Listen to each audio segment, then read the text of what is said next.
the sense of belonging.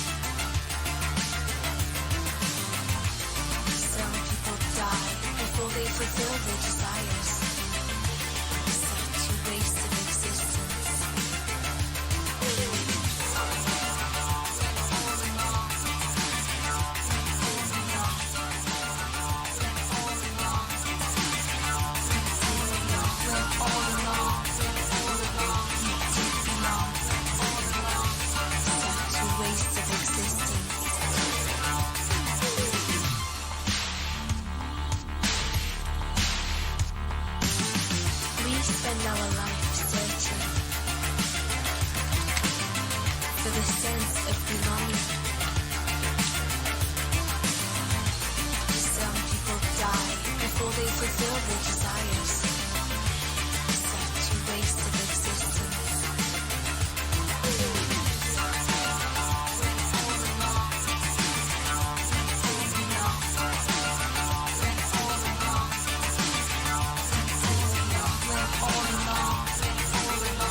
Earth is rising.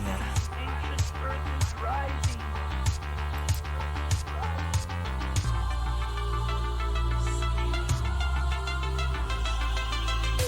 I'm so happy. We spend our life searching for the sense of belonging. Some people die before they fulfill their desires. Such a waste of existence.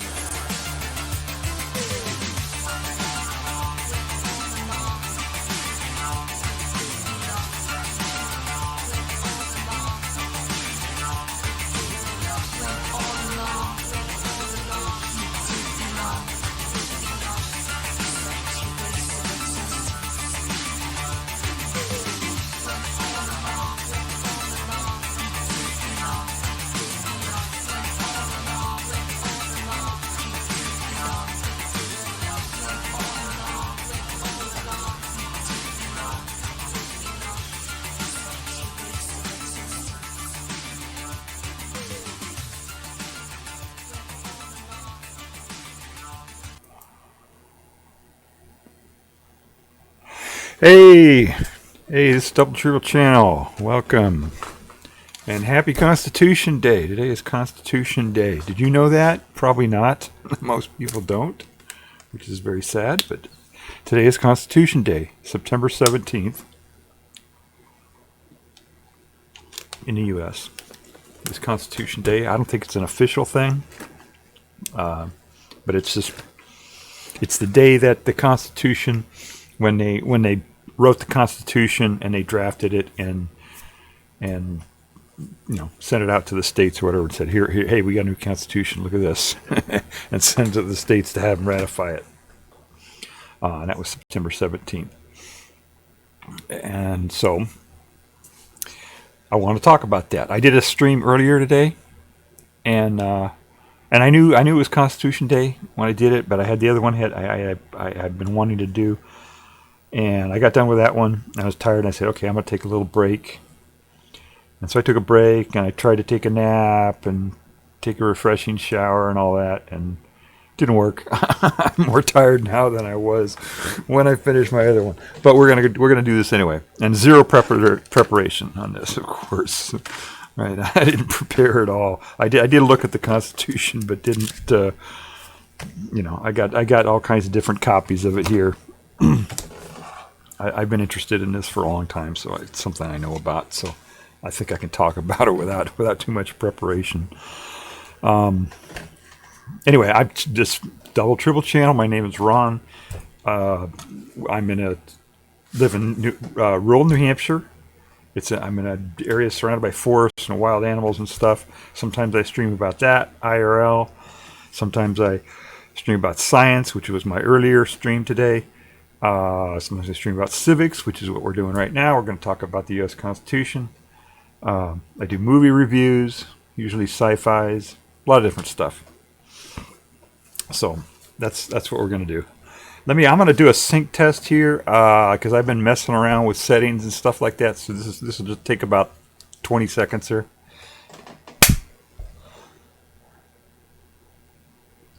All right, that's really close. It looks like everything's in sync there. So, Constitution, yeah, there was 1787. Is that right? 1787. They did the Constitution. I'm pretty sure that's when it was. I better know what the date is. Yeah, 1787. They did the Constitution, and it was like they went to Philadelphia, right? And this Constitution that we're working with right now is actually Constitution 2.0. A lot of people don't know that. Oh, Maddie Holmes. You think when they saved it, they named the file Constitution 2.1 Final 2 Beta Saved Final this. You yeah, probably, yeah. Yeah, that's what they did. Yeah, except they didn't have anything to. Sorry, I got a double ad. Oh shit! Yeah, I forgot about the ads. Let me. You know what? Let me. God, it says ad in progress. Yeah. Yes. So let me take this in here. Sorry. Pause for the ad. Let me put that in there. All right, I'm going to pause for the ad. I don't want anybody to miss anything, so I'm going to pause. It's running an ad apparently in some places. So I typed into we had a chatter here. That's what I was responding to. Somebody was chatting in this is a live broadcast, by the way. If you're watching this on a VOD somewhere, this is a live broadcast on Twitch. It's not an edited video or anything like that, so you get it, right? You can fast forward the parts you don't like. That's how it works. And I'm going to make more mistakes. It's not going to be, I'm going to be making mistakes and blah blah blah. If I say anything that's really wrong, just go ahead and type something in wherever you're watching this. If you're on YouTube or wherever, just type in, say, hey, you messed up. You said this instead of that. But be polite. It's nice to be polite, right? All right, I think the ad's over. I think, is it? I just had a second ad hit about three minutes after the first. Yeah, it's all screwed up. I've got my ad manager here, and for some reason it does not. It's not telling me when the ads run. What says here, ad starts in 14 minutes. Okay, so I guess we got that.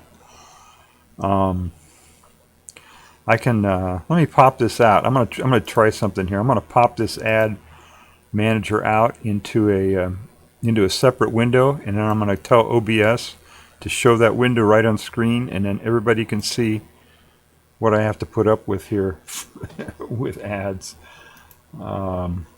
Let's see, browser window, ad manager. This will just take a second here, and I'll get this up. Ad manager, there we go. Can you see that? Oh, there it is. You can see it now. See at the bottom, on the bottom left-hand corner, it's got a little thing there. That's my ad manager, and that's supposed to tell me when I have ads. Right here, it's supposed to tell me, but it's for some reason it's not telling me when I get ads. So, which kind of sucks. I just use the default here. No, it's not going to tell me. All right, well, that was an experiment. Didn't work. All right, well, I'll just try to keep looking at this, and when the ads come up, I'll stop so nobody will miss anything if you're watching this live. Let's see. That doesn't normally happen. Oh, yeah. Yeah, I don't know how they do ads. I think it's partly who's watching, at the time. It's partly where, how many ads the advertisers are demanding at the time, supply and demand type thing. So So, and it changed, it's been changing because it used to be Twitch used to manage their own ads. They used to sell their own ads and do all this stuff. And then Amazon, of course, wants to have more control over their subordinate companies. So they took over selling ads for Twitch a few months ago. And so now I'm sure they're trying to experiment and do all kinds of different stuff. All right, back to the Constitution here. So we're working as my commenter here said, Constitution 2.1 Final 2 Beta. It's Constitution 2.0. The first when I how I don't maybe you don't know the story, right? Here's how it goes, right? England wanted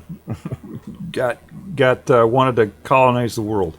They sent ships all over and sent people all over and did horrible things and committed genocide all over the world.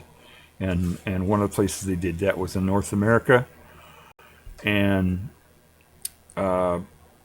set up colonies, in the United States, on the eastern part of the United States.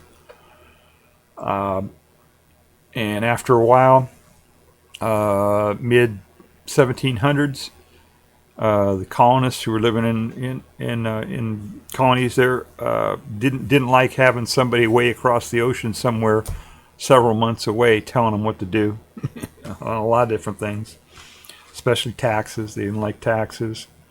And England had just fought a big war with France, and spent a ton of money, and they were in debt, and they needed money.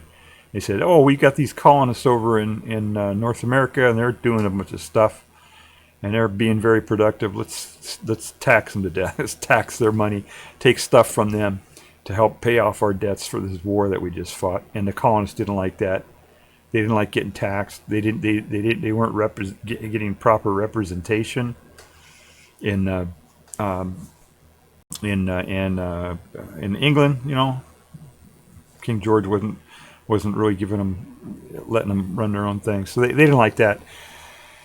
And eventually, so anyway, they wanted independence, right? They did the Declaration of Independence, which was basically just a laundry list. Well, it's more than that. It spelled out the political philosophy of how they wanted to set up their independence, and it had a laundry list of all the different things that that the king was doing that they didn't like. And basically, just if you want to get a feel for what was in that laundry list, just look at what our current president is doing, and it's pretty much the same thing. It's pretty much. You can read it, right? You can, just a content warning on the Declaration of Independence. It contains offensive language, racist offensive language. So just be careful when you're reading the Declaration of Independence. It might be offensive to you, parts of it. So they did that. They did the Declaration of Independence. And of course, right. The main thing is. Everybody's familiar with the line, right? We hold these truths self-evident, that all men, quote unquote men, it's all people are created equal. That's the idea. All people are created equal, and we have natural rights. They didn't know where they didn't have any real definite understanding of what that meant or where they came from. They said are from their creator. Some of them were atheists. Some of them believed in gods. They said all people have natural rights, and among a lot of different rights, but among those, and the really important ones, are life, liberty, and property. Oh, wait, no, they didn't say property. They said life, liberty, and the pursuit of happiness. They said pursuit of happiness instead of property. But the property, anyway, that got back into the Constitution. But in the Declaration of Independence, it was life, liberty, and the pursuit of happiness. It was the things that they wanted. And what else? What else did the Declaration of Independence say? Um, that life, liberty, and the pursuit of happiness. Oh, right. And to secure these rights, governments are instituted among men. Right. So that was another one. And that the powers that the government has, if those powers are just, you know, then they have to be governing with the consent of the people that they're governing. Okay, so it's got to be we the people. They're supposed to be involved in it. It isn't some other group of people that are telling some other group of people what they can and can't do. It's got to be we the people who decide how we want to be governed. And the purpose of the government, according to the Declaration of Independence, was to secure these rights, these natural rights that they thought that we had.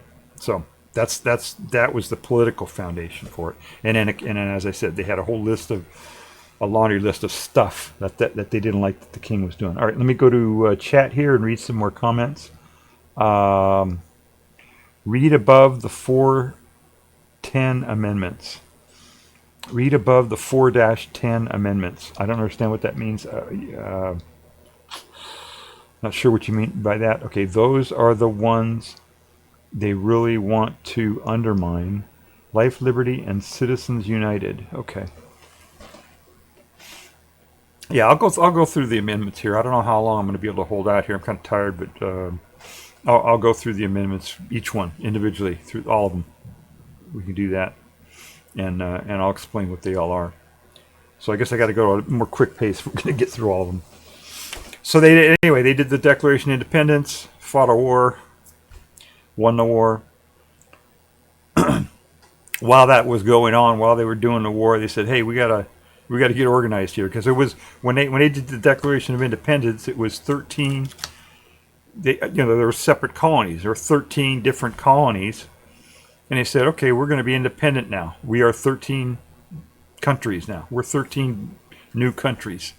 And we're all independent countries. All 13 of our countries are independent from England now. And then they said, "Oh, wait a second. If we're going to fight this war, we better be coordinated in what we're doing in this war. So let's put together a treaty so that we can coordinate stuff among these 13 separate countries." And so they created this thing called the Articles of Confederation, which was just a very loose, like I say, a treaty. Essentially, we would call it today. We would call it a treaty. They call it the Articles of Confederation. And a couple problems with the Articles of Confederation, among many problems, were that there was no way to raise revenue from the 13 countries that would just became independent. There was no way to get money from that, to get taxes. It was voluntary, right? So that was one problem. The other problem was any changes they wanted to make to the Articles of Confederation had to be approved by all 13 of the new countries that were just made independent. So that was a problem. But it was enough to hold them together through the war. They won the war. Then, a lot of the learned people were saying, "Hey, this isn't going to work. We need something better. Let's have a meeting. Let's have a meeting and talk about how we're going to change these Articles of Confederation to make them better."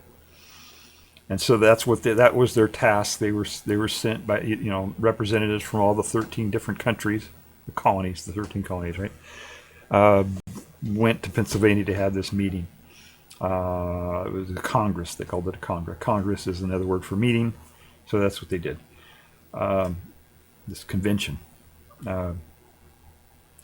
And so what did I say? 1787, I think it was. And from March until September, in a hot Pennsylvania, they didn't have air conditioning, of course, back then. And they weren't wearing T-shirts and shorts. They were wearing these big, bulky.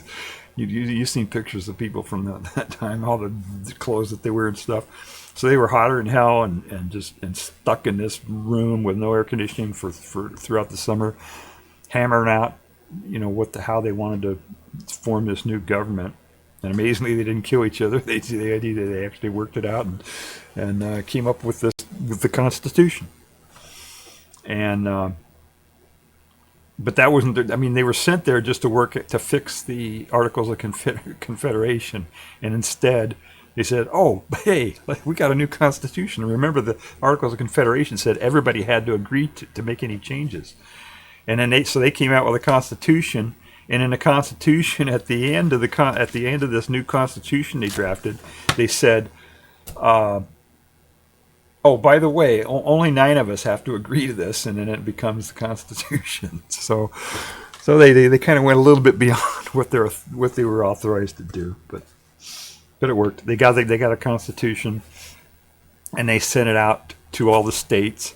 Let me see if there's any. Let's see. Sorry, I meant the administration is wanting to undermine the ones that protect. Oh, right, yeah. Oh, yeah. People in charge definitely. People in power who have power want more power. They always want more power. And the main thing, as I said, the main part of the Constitution, the parts that we really are interested in, are the parts that protect our rights, that keep those in power from, messing with our life or liberty or property or, our freedom, all that. So they got done with the Constitution, and September 17th is the date that we celebrate as the day that they released this Constitution 2.0, right, and sent it to the states and said, "Okay, states, ratify it." Ratify it means approve it, right? Have the legislatures of all these different countries. State is another word for country, right? And so that's where the word United States comes from. It's United Countries. That's where the name of the United States comes from. It's the United Countries. We are United Countries. So they sent the Constitution out to all the states, and the states looked at it and said, "Hey, there's no Bill of Rights. What do you know?" Wait, they said the Declaration of Independence said, "Hey, we're going to have, life, liberty, blah, we have all these natural rights that are supposed to be protected by government, but there's nothing in this Constitution that says, hey, these are your rights. Here's a Bill of Rights that we're going to protect," or blah, blah, blah, right? And some of the states had already in their own constitutions had bills of rights. In their Constitution, they had a Bill of Rights and stuff like that. So, all right, we got an ad starting here pretty quick. So I'm going to pause when the ad comes on. So there's a problem, right? They sent out the Constitution, and the states said, "Hey, we want a Bill of Rights. If we're going to ratify this, we want a Bill of Rights. Something that says that we got the freedom of speech and freedom of blah, blah, blah, blah, all these different freedoms, right?" And so they went back and started drafting a Bill of Rights after that, as the states were mulling over whether they were going to ratify the new Constitution. Okay, it says ad starting soon. I don't know if it's going to start or not. I don't know. Maybe I should pause anyway, just in case it does start. All right, it says it's an ad in progress, so I'm going to pause here. All right, I'm going to go check on something. Yeah, it's playing an ad, so if you're watching on the video on YouTube or something like that, Twitch is playing an ad right now. But you can still see what's going on. But I'm going to pause for the folks who are watching this live right now so they don't miss anything. I'll be back in just a second.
Okay, looks like the ads are over.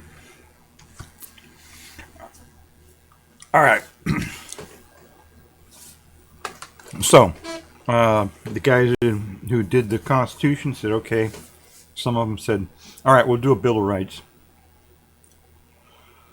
And they said, we promise we'll do a Bill of Rights.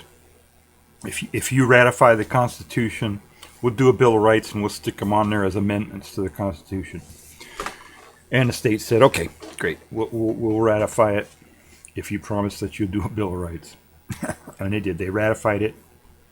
And was it June of 1788, I think it was. New Hampshire was the 9th state to put it over the top. To be, because they said if 9 states ratified it, then it'd be effective. And New Hampshire was the 9th state in June of 88. I think it was June or July. June, I'm pretty sure. And so we had a new constitution in 1788, June of 1788. And that's when it became effective. Now, sometimes you'll read that it'll say that the Constitution didn't become effective until 1789. That's not true. That's when it started being used. That's when the first Congress met and all that kind of stuff. That's when the government started going. But officially, legally, the Constitution was effective June of 1788. And so they did one of the first things they did the Bill of Rights. Bill of Rights, they drafted 12 amendments. Right, there are 12. The Bill of Rights is 12 amendments to the Constitution. You didn't know that, did you? You probably thought it was 10, didn't you? The Bill of Rights is 12. There are 12 amendments in the Bill of Rights. But unfortunately, when they sent the Bill of Rights, those 12 amendments out to the states, only 10 of them got ratified. There were 2 of them that did not get ratified. The 2 that didn't get ratified was one that talked about a minimum or a number of representatives per number of people, in a district and all that kind of stuff, And that didn't get ratified. There was another one that said that Congress could not raise their pay, or if Congress did raise their pay, the pay would not become effective until after the next election. That was the other one that did not get ratified. But the other 10 did get ratified. And those were right, First Amendment, Second Amendment, all the amendments, right? First Amendment, we know what that one is. That has 6 parts to it. That's allowed. That says that the government cannot establish a religion, cannot say there's an official religion that everybody has to follow. It says that people have the freedom to worship, or worship whatever, believe in whatever kind of religion they want. It has freedom of speech, freedom of press, freedom of assembly. That means when you see a protest, right? People standing out there with signs. That's assembly. That's freedom of assembly. That's where the First Amendment comes. That's where it comes from. It's not just freedom of speech. It's freedom of assembly also. And then the other one is the right to petition the government for grievances. Right? If the government is doing something we don't like, and petition doesn't mean sign a petition. It means tell the government. You can address the government. Say, hey, government, you're messing up. Please change this. We want you to change this. So those are 6 parts of the First Amendment. Second Amendment, everybody knows that. The right to bear arms, and the right to bear arms, not only for certain people who are militia, but everybody. Everybody can bear arms, and for whatever reason, not just to fight off the Russians, right? It's arms to protect themselves for any reason, or to use it for target practice or whatever. It's the right to bear arms. Third Amendment is prohibiting the government from forcing the army or the militia, the army, basically coming in and staying in people's homes without their permission. That was the Third Amendment. Nobody that one didn't get very much attention, but it's one of the amendments that the army cannot come and stay in people's houses without their permission. But there's a loophole. If you read it very carefully, it says that the army can't come in and stay in people's homes unless during wartime and in a way that's prescribed by Congress, by law. So there is a loophole. So they could, if Congress wanted to, they could write a law that says, hey, if we get into a war, the army can go and stay in people's houses. So that's one of those kind of backhanded amendments, right? They say you can't do this, but then it says, oh, but there's a loophole. The Congress can do away with this Third Amendment if they want to. All right. So the Fourth Amendment, that's the right against unreasonable searches and seizures. And that was kind of stupid using the word unreasonable, because what does that mean? That means anything to anybody, right? But over the years, the Supreme Court has issued a bunch of opinions, and people have kind of come to some sort of agreement as to what that means, or not non-agreement, but at least what the law is going to be on that. So that's the unreasonable prohibition against unreasonable searches and seizures. And when they do a search or a seizure, and they issue a warrant, they have to issue a writ. They can call it writ. Is something written down by somebody who's official. That's a writ. When they issue a warrant, it has to specify exactly what they're looking for, who they're going to search, if they're going to search a person, or what places they're going to search, and what they're looking for. It's all got to be in the warrant. So if somebody ever comes to your house and the cops come to your house and say and going to search for something, and they have a warrant, the warrant has to have those things on it. And a lot of times that when they're trying to prosecute a criminal or something, or somebody accused of a crime, and they issued a warrant, if they call them defects. There could be a defect in the warrant. If the warrant doesn't meet all those criteria that's in the Fourth Amendment, then it's defect. And there was a court case some time ago that said that the fruits of that, I forget the wording of it, the fruits of that search cannot be used. So anything that they find in that search can't be used in the criminal prosecution against somebody. So that's what that's all about. The Fifth Amendment has several different parts of it. It's got you've heard. I'm taking the fifth. That means no self-incrimination. You can't be compelled to be a witness against yourself. That's the one that everybody knows about, right? The fifth. I'm taking the fifth. That means I'm not going to incriminate myself. I'm not going to be a witness against myself. That's what the fifth. When they say they've taken the fifth, that comes from the Fifth Amendment. That's where that comes from. The Fifth Amendment also has stuff in it for protections of property. Government can't take your property unless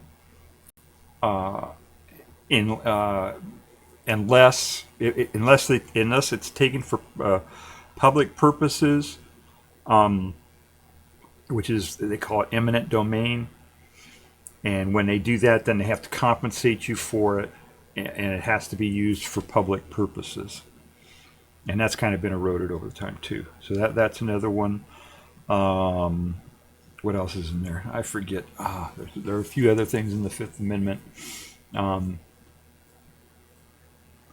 Trials. If you're going to be tried for a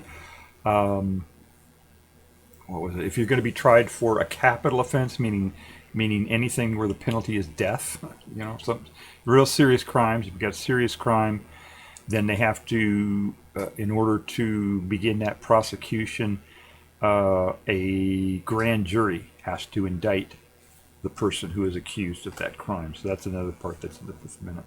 There are a couple other things in there. I don't remember what it was right now. And then the Sixth Amendment. Sixth Amendment is is also about criminal prosecutions. It says that you have to have a jury of your peers. You have to be tried where you live. They can't take you, from where you are and take you far away to have a trial somewhere else. That's in the Sixth Amendment. A few other things, procedural things in the Sixth Amendment. Seventh Amendment is for civil trials.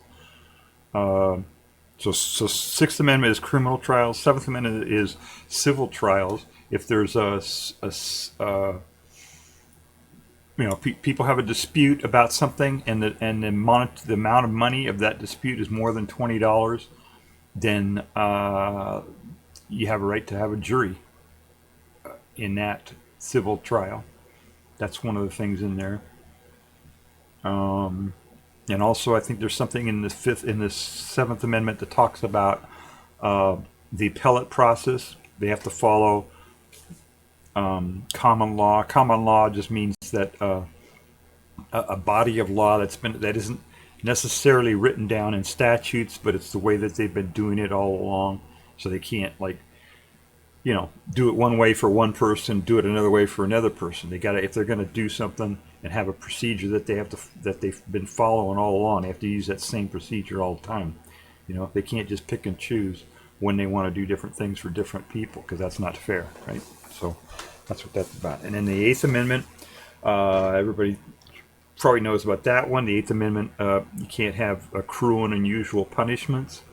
And there's also a part of the Eighth Amendment that has to do with bail. If you have, they can't require.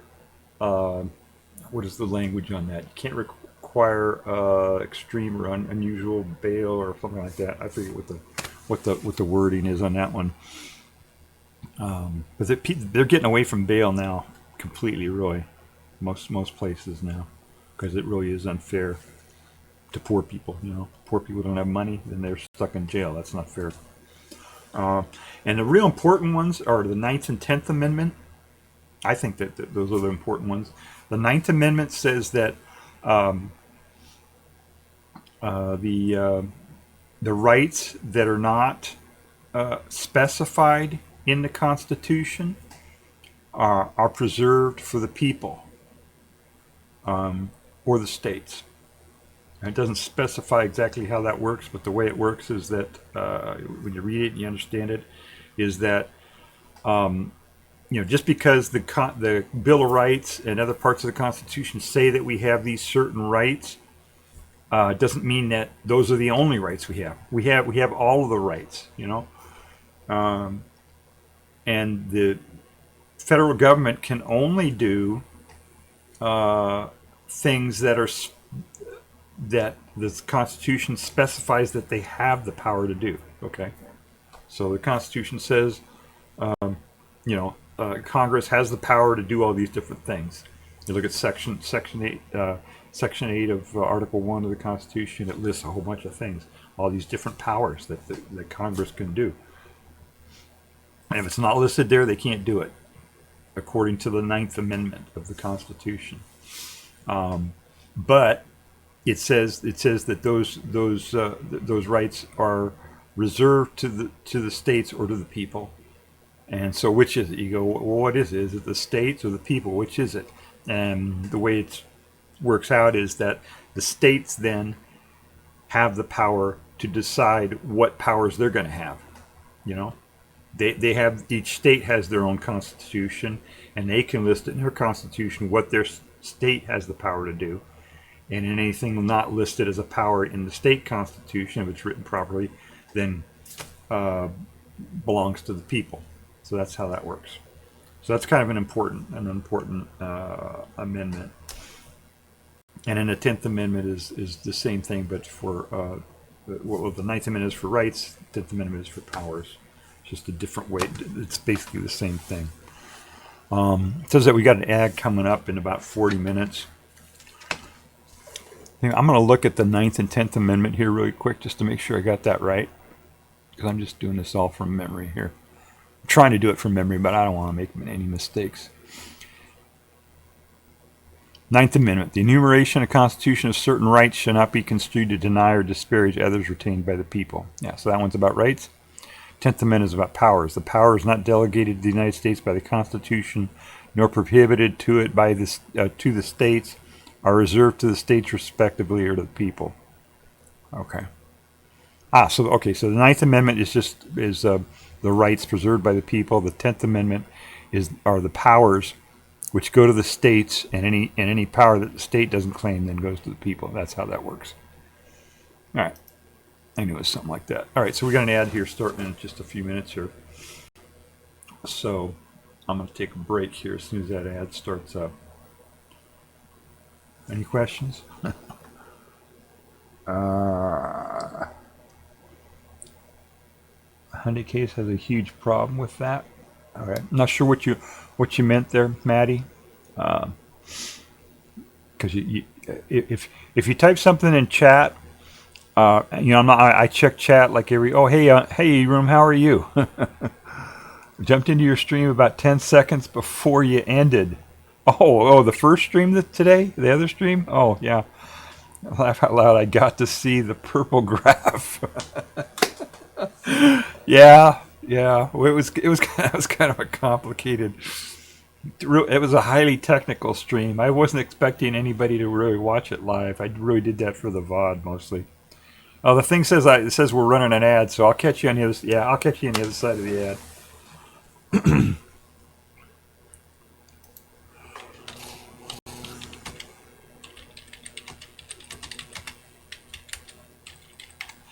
All right, for those of you watching on the video again, Twitch is running an ad, so I'm taking a break here. Be right back.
Okay, we're back.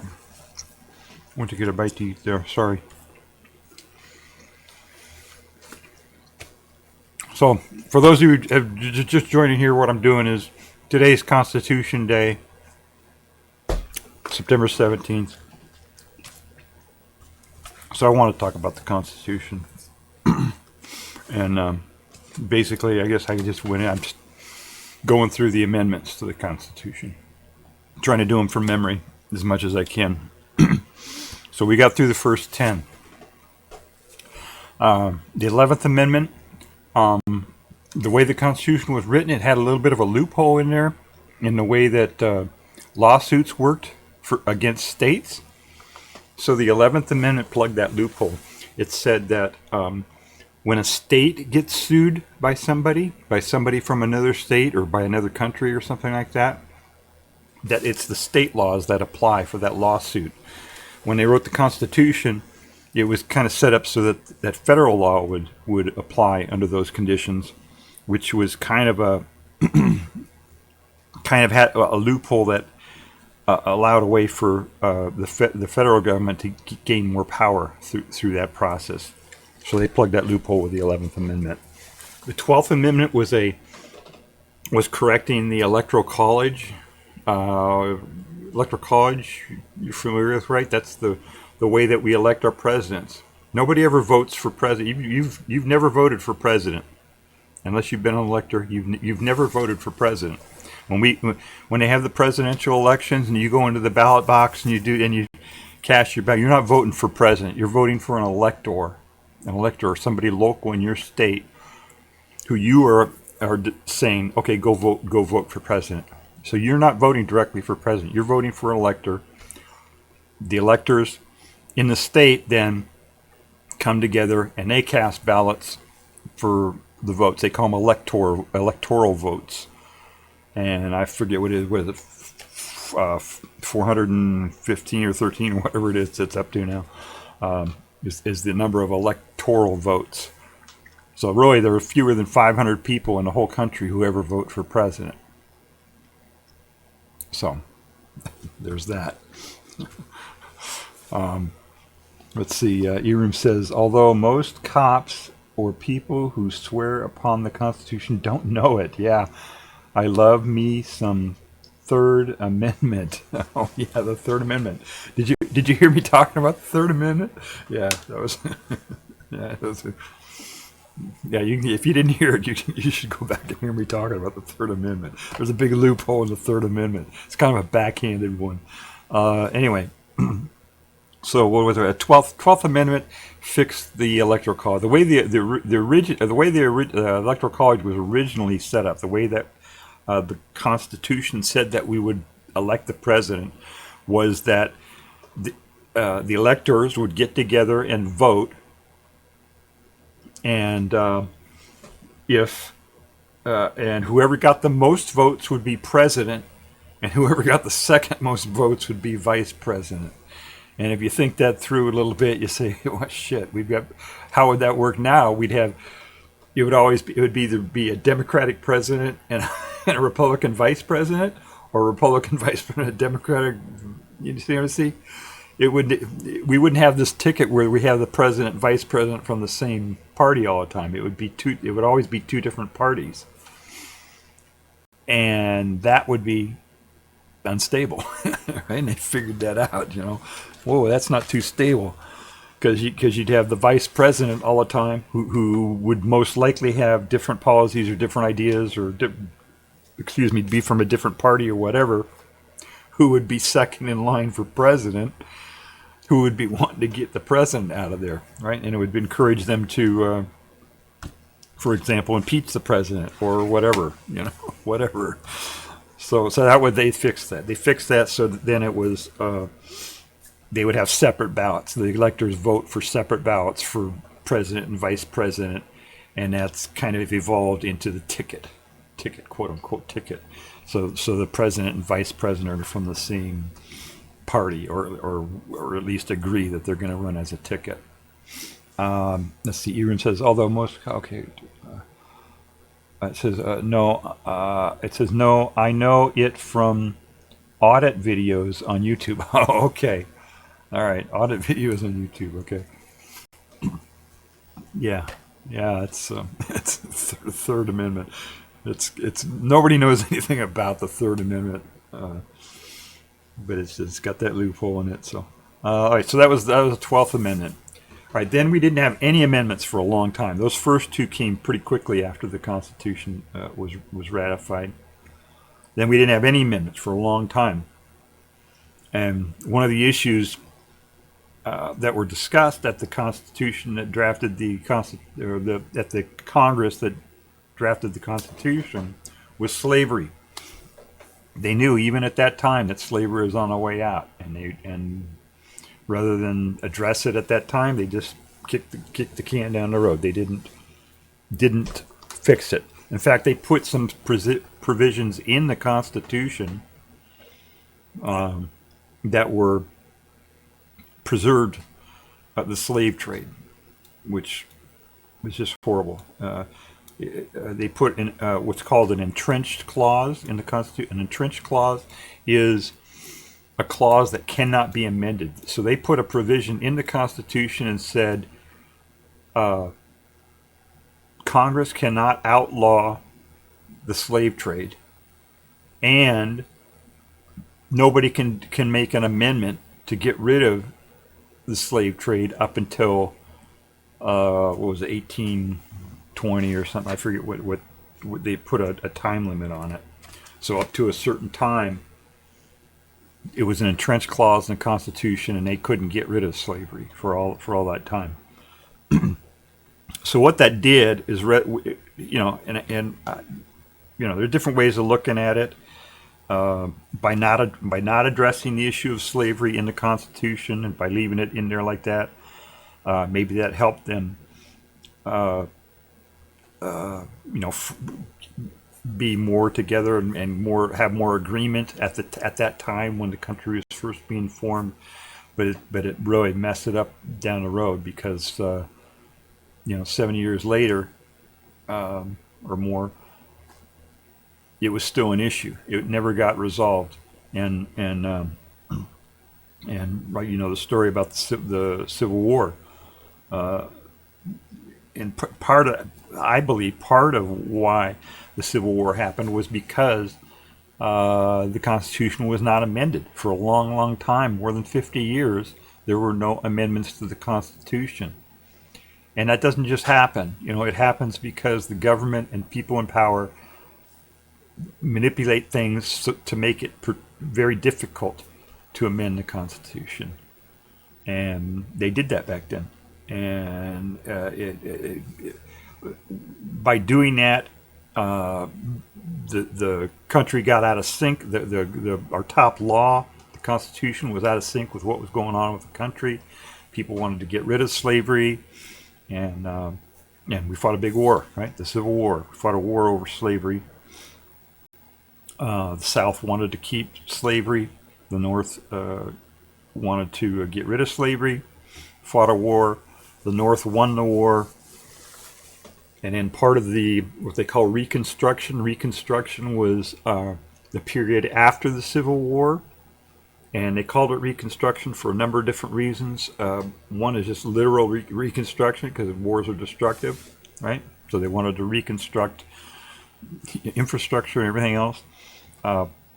Also, Reconstruction was to bring the country back together because we had a bunch of states that left the Union. They left the United States. They literally said, we're declaring independence from the United States and forming a confederation, our own country.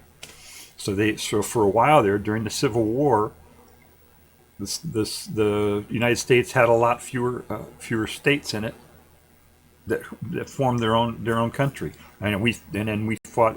They call it a civil war, but it was really a war between two different countries. It was between the Union, which was one country, and the Confederate States, which was another country, and fought a war like that. And during that war, Lincoln issued the Emancipation Proclamation, which kind of freed some slaves. It wasn't a total thing. The legal authority that he used to issue the Emancipation Proclamation was his authority as the commander-in-chief, not his authority as president, because, of course, president can't make laws, right? President cannot make laws. Only Congress can make laws. The president can veto a law that he doesn't like or sign it if he likes it, but he can't make a law. President cannot make a law. Only Congress can make a law. But during the war, Lincoln was the commander-in-chief, the head person running the war, head military guy. And during wars, military people, generals or anybody, can issue field orders. They call them orders that tell the troops what to do. And Lincoln said, "Here's the Emancipation Proclamation. You troops in all these areas that are rebellious, all the areas that are trying to break away from the United States, in all those territories, you troops go in there and make free the slaves, and the slaves that are willing to fight, recruit them and let them help you fight the war." So that's what that was about. But there were some states that were not rebellious that still had slavery, which I can't remember which ones it was. I think it was Maryland and Kentucky. I forget which states it was, but there were I think 3 or 4 states that still had slavery but were not rebellious. They were not part of the Confederate States. They were still part of the North. So the Emancipation Proclamation didn't free slaves in those states. So when the Civil War was over, they passed the 13th Amendment, which amended the Constitution and said that all of the slaves are free. Illegal to have slavery after that point. And then there were two other amendments, the 14th and 15th Amendment, which are also considered, those three amendments, 13th, 14th, and 15th Amendment, are considered part of the Reconstruction Amendments. 13th Amendment freed the slaves. The 14th Amendment was kind of complicated. It had a whole bunch of different parts to it. It said that people born in the United States are citizens, which meant that all of the black people who were slaves that were born in the United States were citizens. It said that people have equal rights.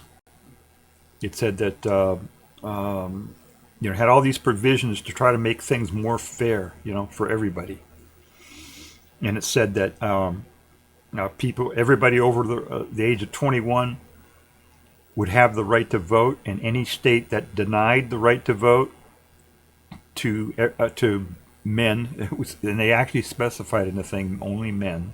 At that time, women were still disenfranchised, but it said that all men 21 years of age or older had a right to vote, and any state that denied people, men 21 years of age or older, from voting would lose their representation numbers for those people who weren't able to vote. Okay, so it didn't actually say as a hard requirement that everybody 21 years of age every man 21 years of age and older would have the right to vote, but it said any state that denied them the right to vote, then that state would lose that amount of representation in Congress. Because the House of Representatives or congressmen are based on how many people are in the state. And so that was a huge incentive for the states to actually make sure that everybody was allowed to vote. Okay, so that's part of the 14th Amendment. There were also sections in there on how to treat the war debt. There were things. It said that people who were rebellious, people in the Confederate States who rebelled against the United States, who insurrection, were actively participating in the insurrection, were not allowed to be officers. Were not allowed to be congressmen or president or hold any office of honor. I forget what words they used in the thing. But there was a loophole in that. Congress could allow people who were insurrectionists to be congressmen if Congress wanted to override that, and they did do that. They did that for a lot of people, and that came up. That particular provision of the 14th Amendment came up when we had January 6th a few years back. Some of the people who participated in that were officers. Yeah, part of that was people who were who participated in the insurrection after taking an oath of office. So it wasn't everybody who was an insurrectionist, but anybody who swore an oath that said they were going to uphold the Constitution and be, a congressman or a state legislature or whatever. If after taking that oath they participated in the insurrection, then they were disqualified from holding office, unless Congress got rid of that limitation. So January 6th happened. Some of the people in January 6th were office holders at one time and had sworn an oath, and so that had come up. But the president pardoned everybody, or I think didn't he? I don't know. Most of them, or almost everybody. I don't know. I don't know what the deal was on that, but anyway, that had come up. They were wondering what was going to happen if the 14th Amendment applied to those people, the insurrections from January 6th. And then the 15th Amendment was the one that cleared up any question about whether or not the former slaves were going to be allowed to vote. So it said that anybody, it prohibited discrimination from being able to vote based on race or based on previous servitude, which meant if people who were former slaves were allowed to vote, and black people were allowed to vote, or anybody of any race were allowed to vote. You couldn't prohibit somebody from voting based on their race. But as I said, there's at that time still women didn't have the right to vote when they did that. So that was the 15th Amendment.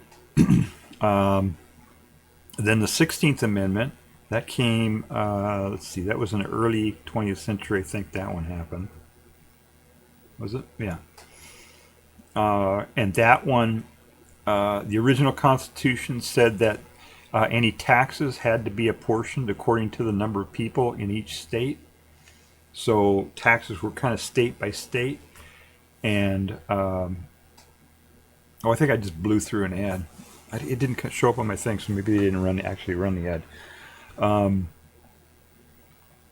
So the original Constitution said that taxes had to be apportioned by the number of people in each state. So, it was kind of like state by state based on the populations of the states. And the 16th Amendment happened at a time, it was during the Progressive Era in the United States. And, there was big wealth disparity, and they basically wanted to tax the rich. I don't know, that was part of it, I guess. And so they passed the 16th Amendment, and what that did is it allowed the government to do an income tax, basically is what it was. And when they did the income tax, when they first did it, they taxed people based on income. And at that time, income meant all the money that somebody brought in.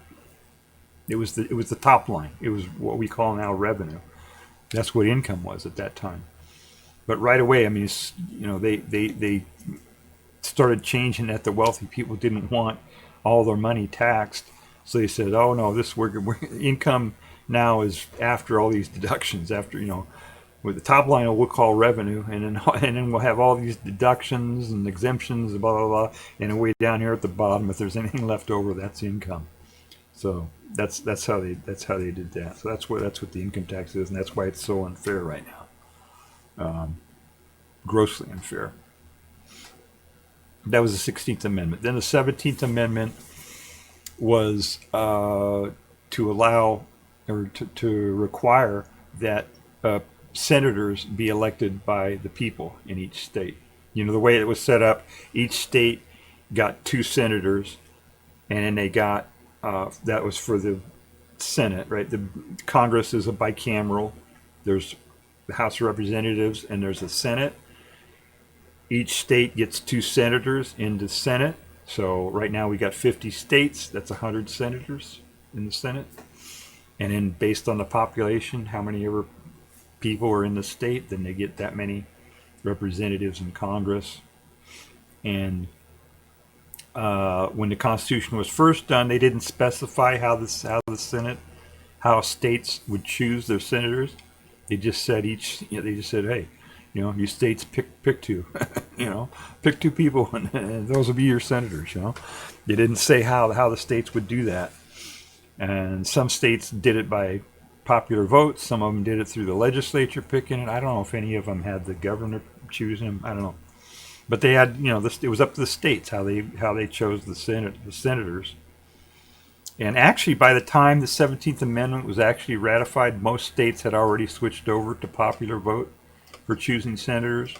But the 17th Amendment just kind of made it official or whatever, and said, okay, everybody, all the states, you gotta elect your senators by popular vote. That was the 17th Amendment. 18th Amendment was prohibition, right?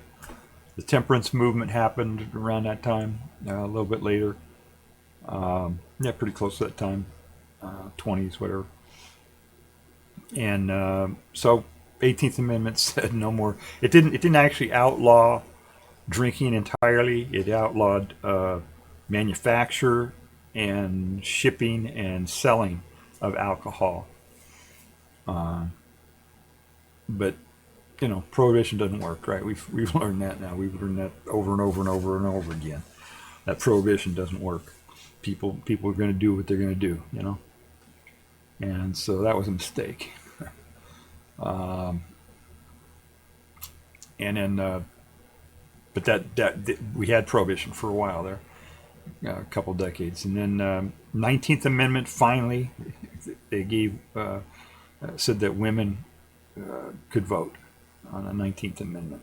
Finally, after all that time. So, and the interesting thing about the 19th Amendment, it doesn't actually specify women. It says that the right to vote can't be prohibited based on sex, which to me means that people who are intermediate sex or transsexual should be included in that, because that's what it says. That's how it's worded. It doesn't say women have the right to vote. It says voting cannot be prohibited based on sex. Let me bring that up here. I'll read exactly what it says here. I don't want to do this one from memory. I want to get this one right. Let's see here. The right of the citizens of the United States to vote shall not be denied or abridged by the United States or by any state on account of sex. And then it says Congress can enforce that. So to me, that means that amendment, the 19th Amendment, applies to people who are intermediate sex or transsexuals, anybody. And I'm sure that's how it would be interpreted. Okay, so what was that? That was the 19th Amendment. The 20th Amendment changed the date of the inauguration.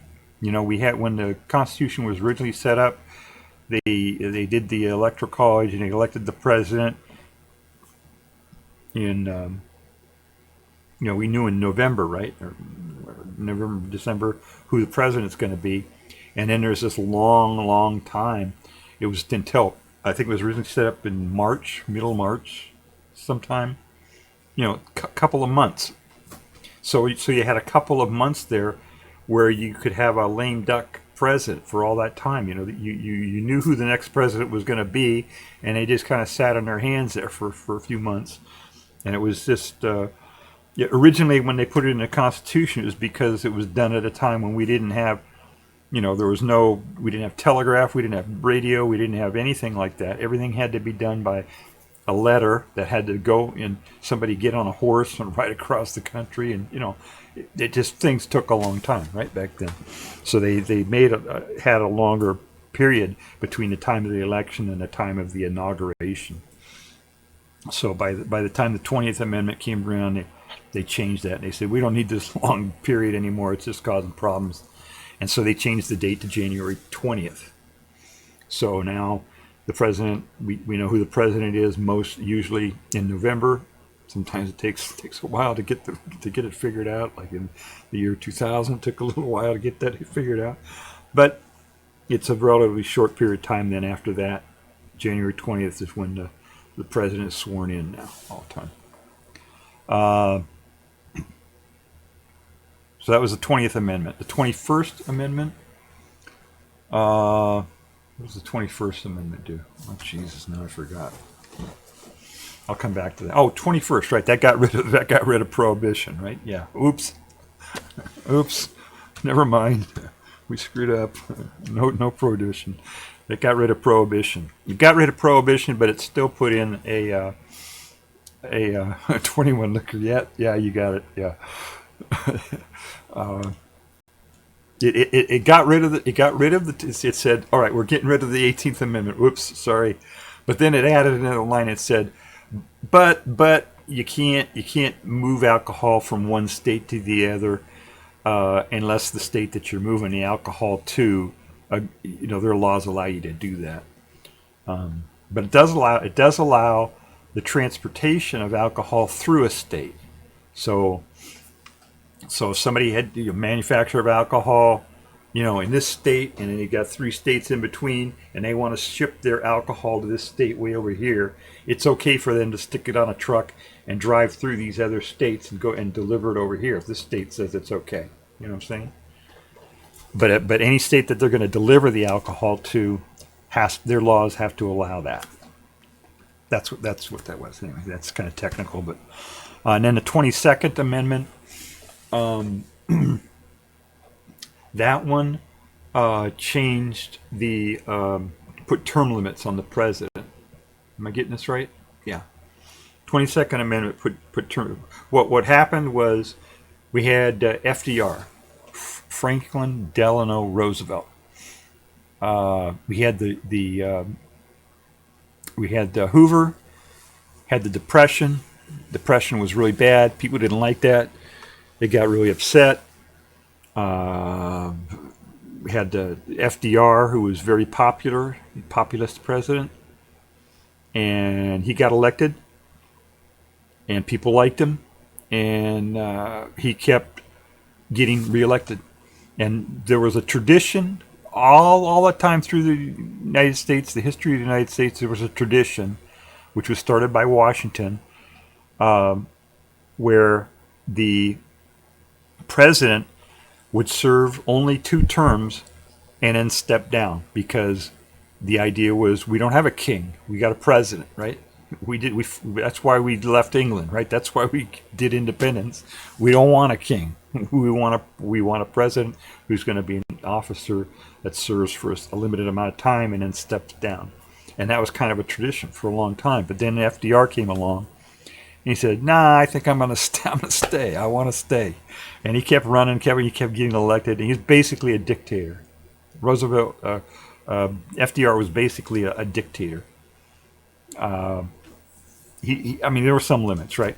He wasn't able to. He tried to get rid of the Supreme Court. Tried to pack the Supreme Court. He wasn't able to do that on some other things. I mean, he wasn't a complete,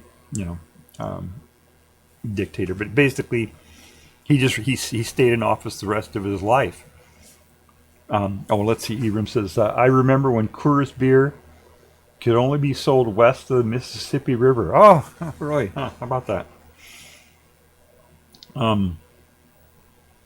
So after FDR, they said, we didn't like that, because he did a lot of he put over 100,000 people in prison camps during World War II just because they were Japanese. He did a lot of shitty stuff. He did some good stuff. He did Social Security. Did a lot of stuff where he helped poor people. But he did a lot of shitty stuff too, and he stayed in office until he died. So that was not good. That's not what we're about, right? So they did the 22nd Amendment that says, okay, president can only be elected twice. You can't keep getting elected over and over and over. And the way it's worded, the maximum amount that a president can serve and be elected over and over like that is 10 years.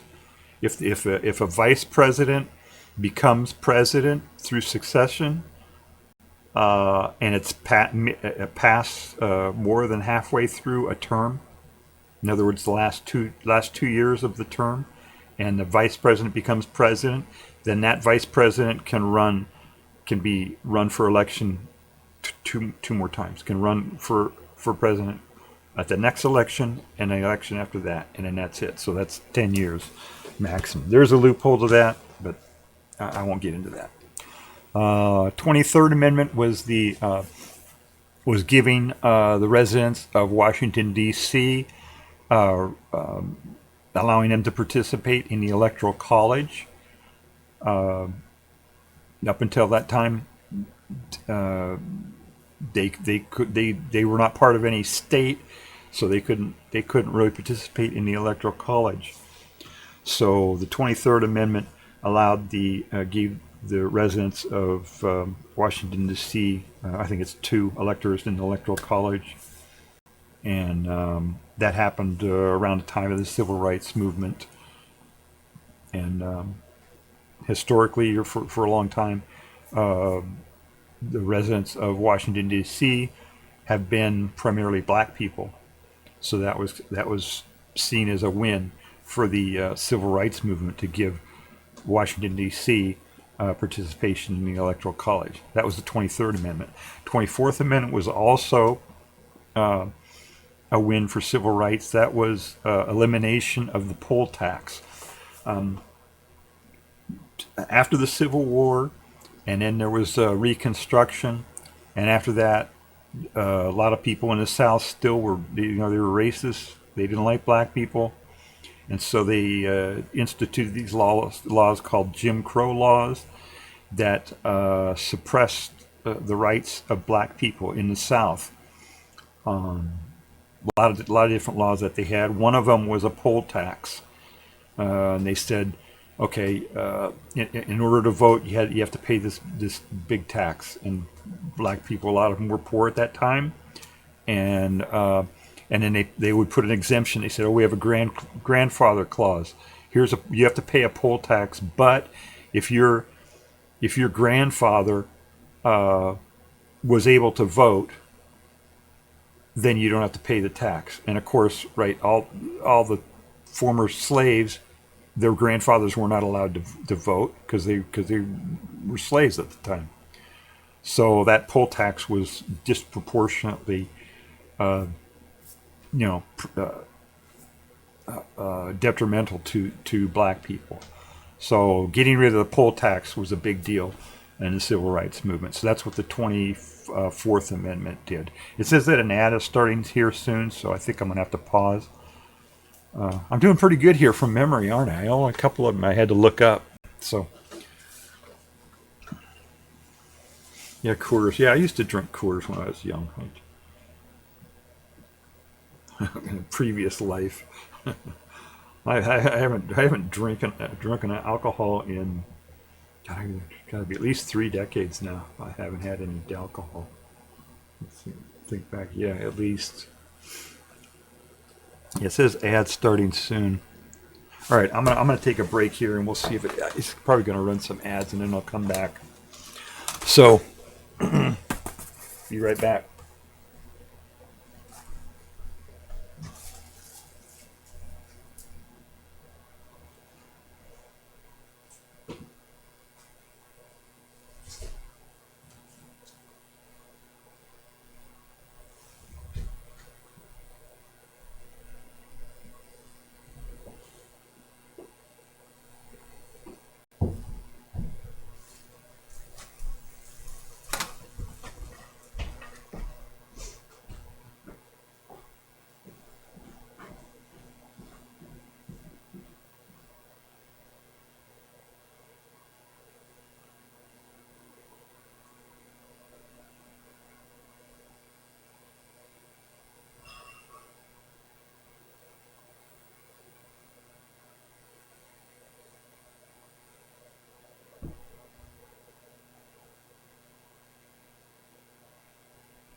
Okay, I don't even know if it even ran ads.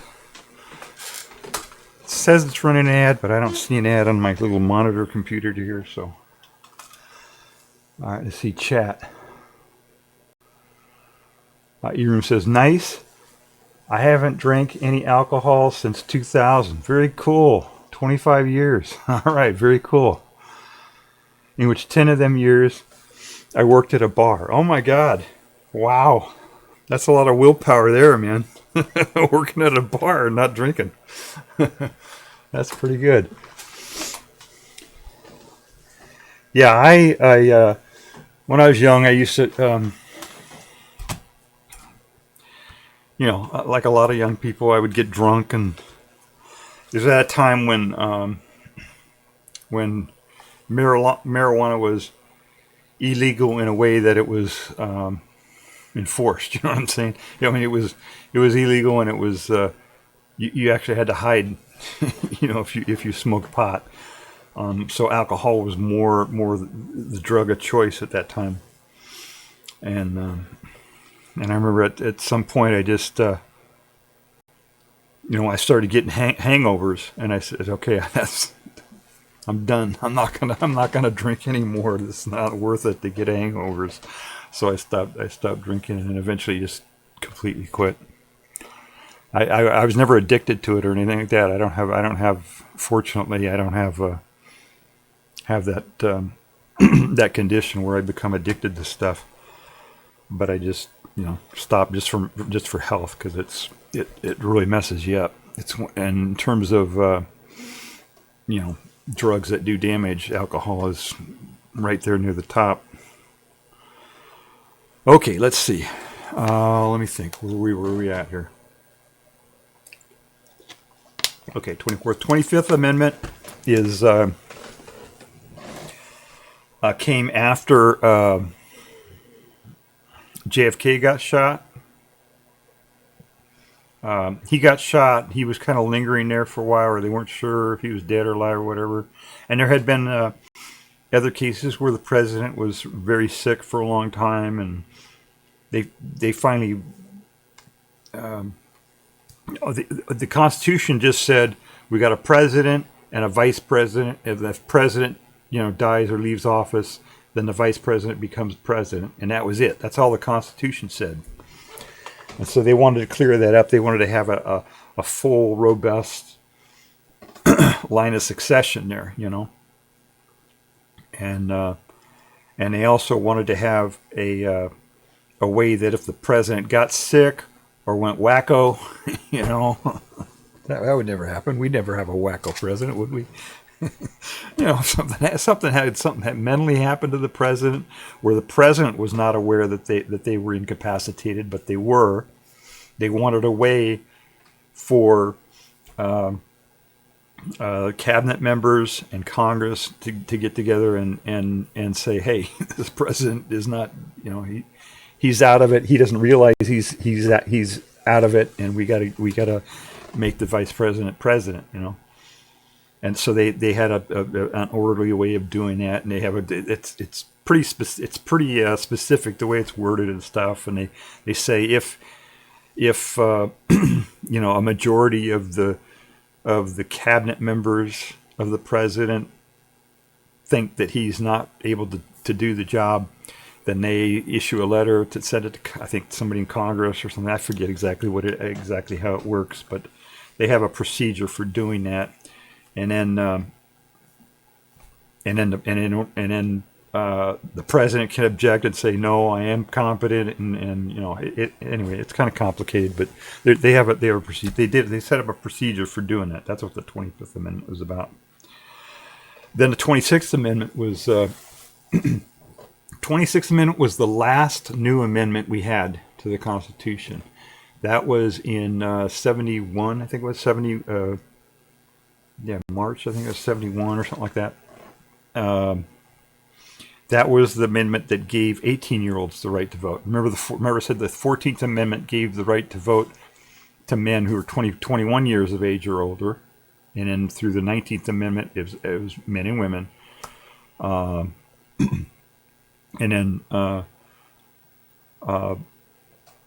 then we had Vietnam in the 60s and the hippies and the whole that whole thing, right? We had a cultural revolution, and a cultural revolution in the United States, and the result of that, among many other things, was the 26th Amendment that gave 18-year-olds the right to vote. And so that was the last new amendment that we had. Let's see. Erum says, "Oh, okay. We got a first time. We got some action here in chat. Hang on just a second. Not for any other reason than I just stopped one day. Oh, okay. About drinking. Okay. Want to quit. Okay. All right. Very cool. Let's see. Okay, we have a first time chatter. Well, welcome in, first time chatter. Thank you for stopping in here. We appreciate your comments there, and we're going to give you a prize here. There you go. There's your prize. All right. Let's see, and then that's it.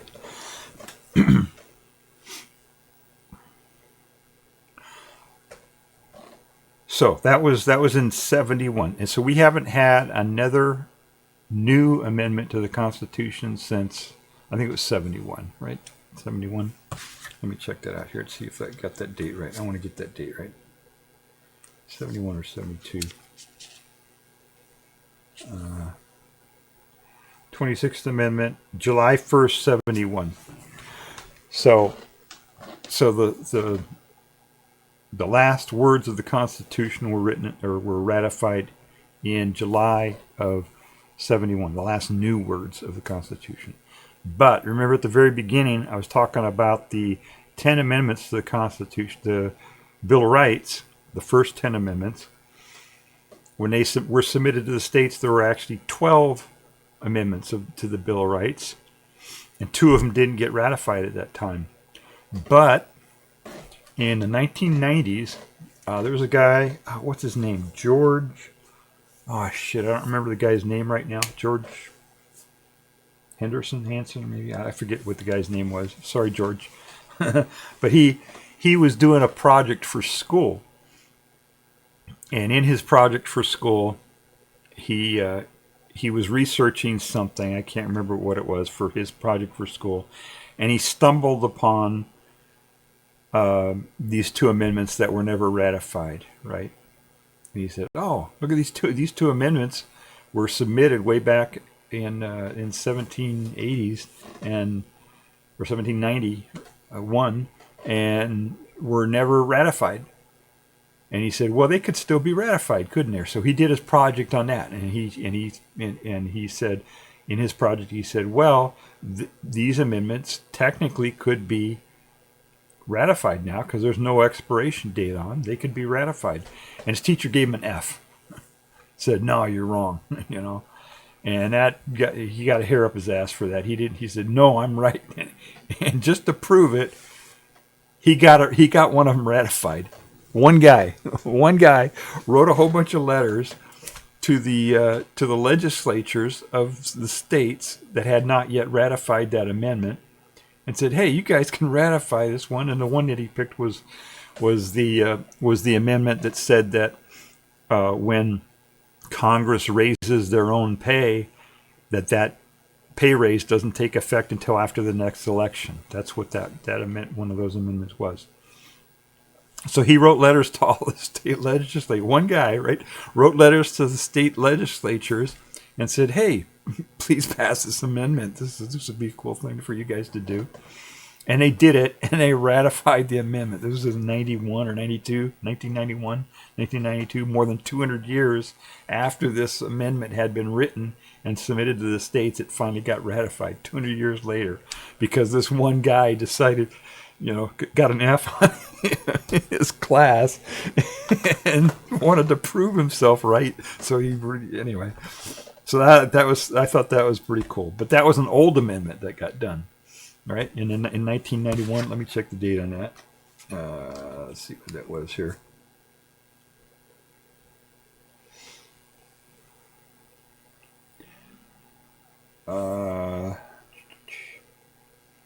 '92, May 7th, 1992.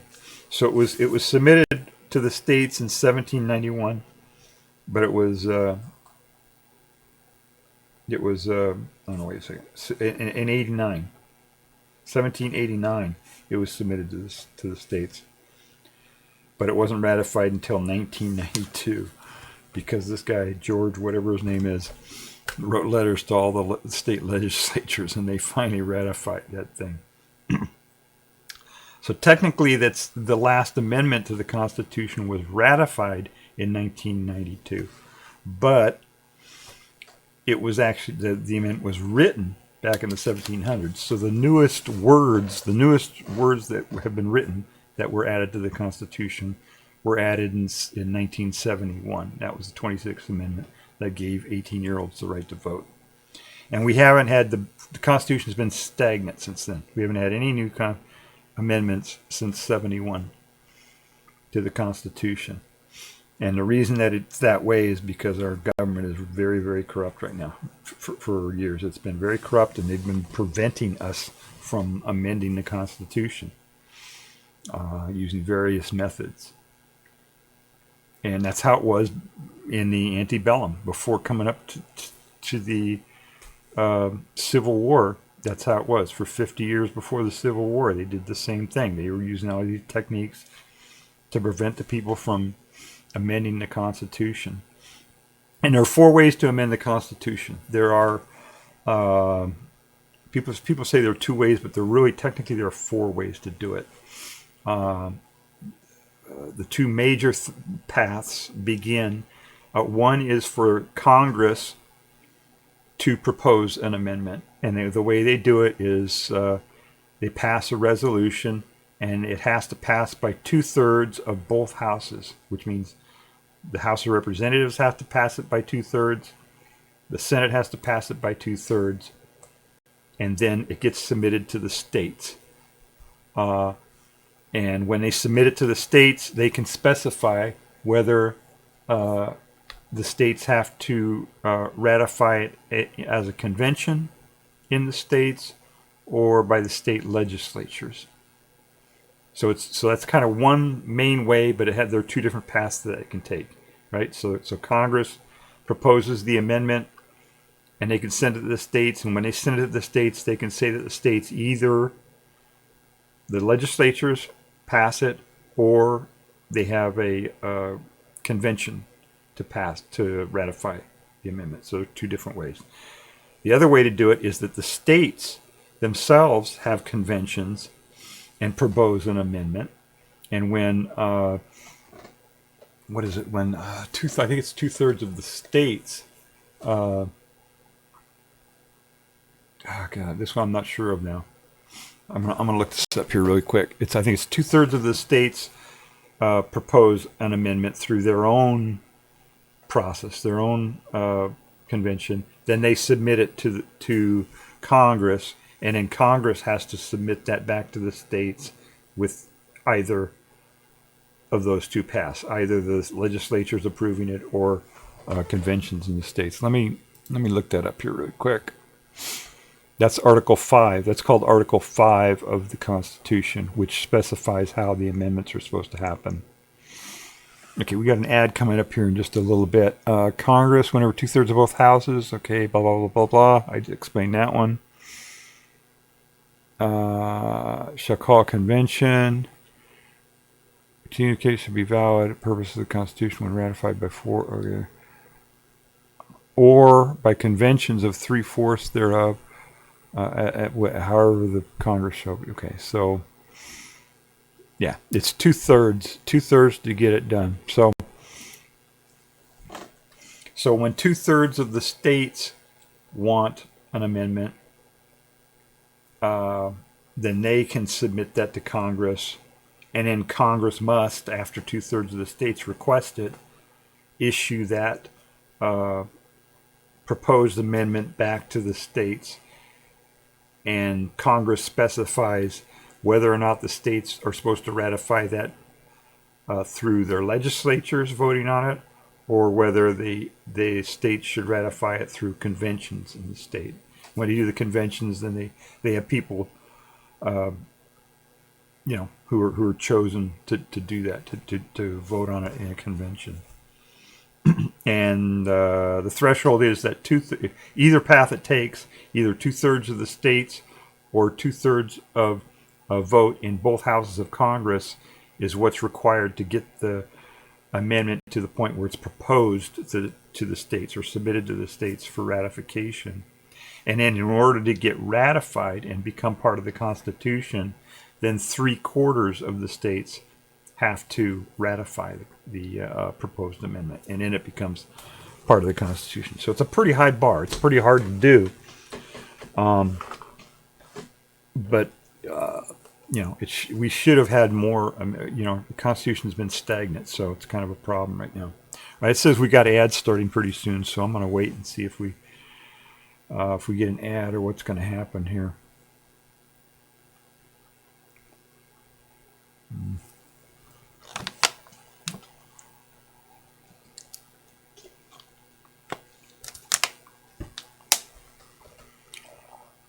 Yeah, I'm going to pause. I don't know if it's going to run an ad or not. It says ad starting soon, but so just in case, I'm going to pause here. And I'll look at the Constitution and we'll see if there's something else I can talk about on the Constitution here, besides just the amendments.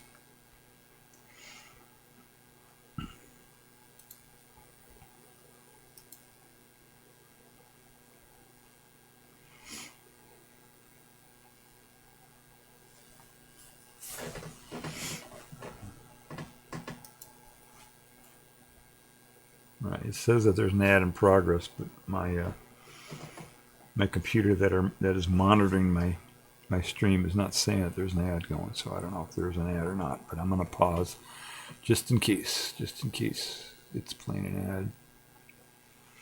And if you're watching this, of course, on a video somewhere, you're not seeing the ad. Only the live people are seeing the ad. So you just get to sit there and watch me sit here and do nothing for a minute and a half. All right, let's see here.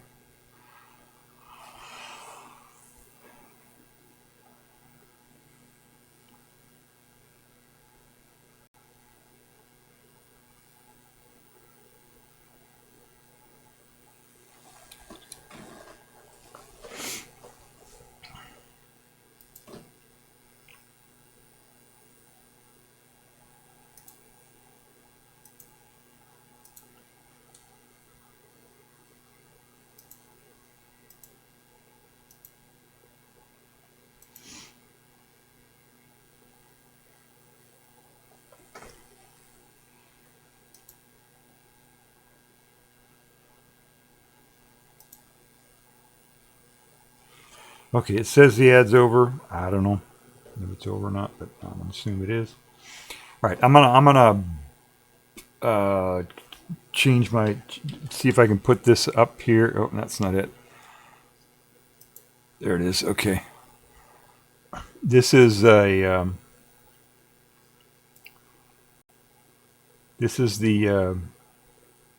Constitution of the United States from a website.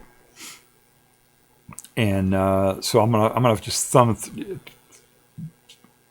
scoot through it here a little bit. So we covered all the amendments, right? The Constitution itself was written with these sections, articles, they call them, Article 1, 2, 3, 4, 5, 6, 7. And then they added the amendments after that. And then the amendments have numbers. First Amendment, Second Amendment, all the way through the 27th Amendment so far. So Section 1, or Article 1, and it's the first three articles. Article 1, Article 2, and Article 3 talk about the three branches of government. Article 1 is the Congress. Article 2 is the President, or the Executive, is what it's usually called. And Article 3 is about the courts, mostly the Supreme Court. The main part of Article 1 is that only Congress can make laws. All legislative powers are vested in Congress. That's the main deal. And they put that first. They wanted to make sure that the president or somebody else couldn't just arbitrarily make up laws. The laws had to come from Congress, who was accountable to the people, right? Because they started the whole thing out saying "we the people," right? So that was very important. They made that first. Only Congress can make the laws. And then they split it up between the Senate. See, the first, Section 2 is about the House of Representatives.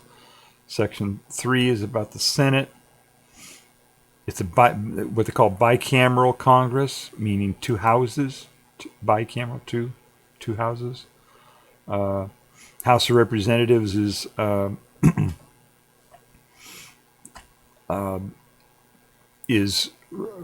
number of representatives is based on the populations in the states, whereas the Senate, each state gets 2 senators. So it's a little bit different that way. The big states. That's one of the things that some people complain about, is that the big states get 2 senators, but the small states also get 2 senators, and they say that's not fair. But being from a small state, I think it's just fine. No, I'm kidding. It's not, you know. Oh yeah, I think smaller states have less power generally, right? Because they got smaller economies. They get blah blah blah, right? California and New York and Texas have a lot of power because they're big states and they can pull their weight, blah blah blah. And these smaller states, I think it's better. I think it's a good deal that there's something to counter that natural asymmetry in power that comes from size. So I think it's a good idea. That's the bottom line. Okay. Opinion. The vice president is the head of the Senate, is the president of the Senate. People don't think about that very much, but if there's ever a tie vote in the Senate, the vice president breaks the tie. Sometimes you hear about that. And it basically it says that Congress can run the show. They decide what their own rules are, how they're gonna operate for the most part. Then Section 8 is a big one. Let's see, Section 7. This is really important. Section 7, all bills for raising revenue shall originate in the House of Representatives. That means any tax has to start with the House of Representatives. No, the Senate can't make a tax. President can't make a tax. Nobody can make a tax. Supreme Court can't make it. Nobody can make a tax except the House of Representatives. All taxes have to start with the House of Representatives. Anything for raising revenue has to start with the House of Representatives. So a tax, a tariff, a duty, an excise, a fee, a fine, anything that raises revenue has got to start with the House of Representatives. The House of Representatives votes on it. If they pass it, then it goes to the Senate. Then the Senate passes it, or the Senate can make amendments. And there was a big court case about that too. It's kind of technical. I won't get into it now. But basically, the rule is there. House of Representatives are the ones that have to originate any tax. And that's a big issue right now, because the current occupant of the Oval Office has unilaterally made up a bunch of tariffs, a bunch of taxes.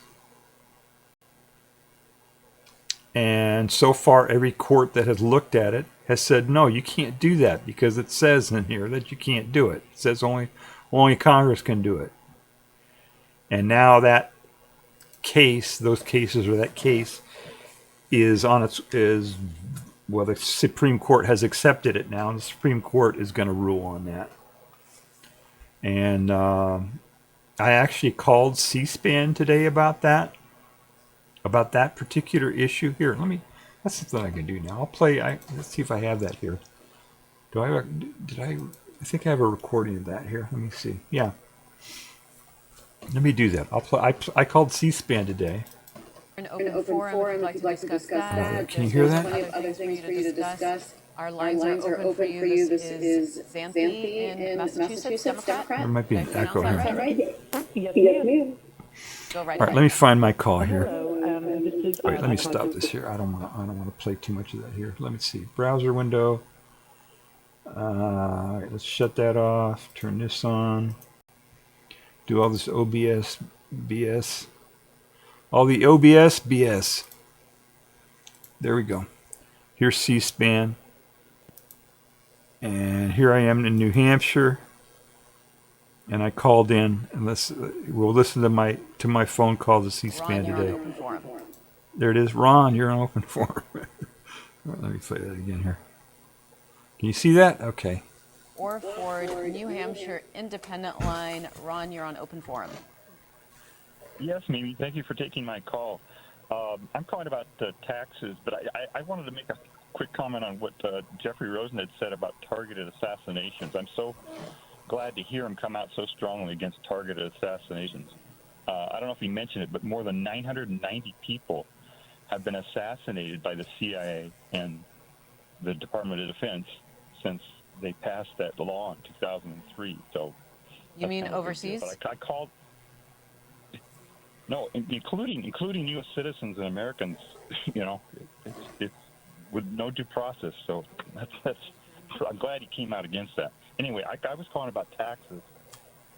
There's an upcoming Supreme Court case, a constitutional case, about the president making these taxes against imports from various countries.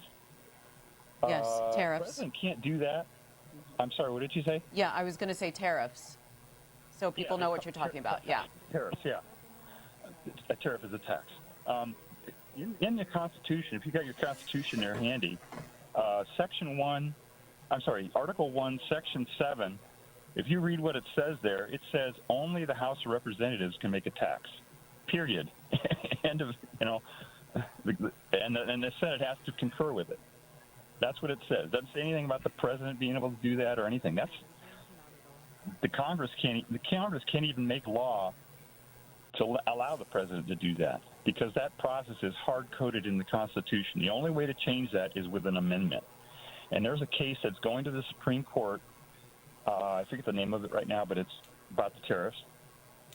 And that is my litmus test. If the Supreme Court says that that part of the Constitution is not valid and that the president can unilaterally make taxes, then that's it. We should do anything possible to take down this regime if they do that. That means the Supreme Court itself is not even following the Constitution at that point. So that's the litmus test for me. All right. And here's Holly.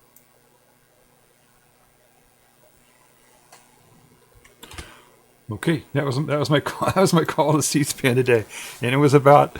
I actually they had a guy, I guess, specialist on there about Jeffrey Rosen. You may have heard Jeffrey Rosen. He runs the Constitution Center.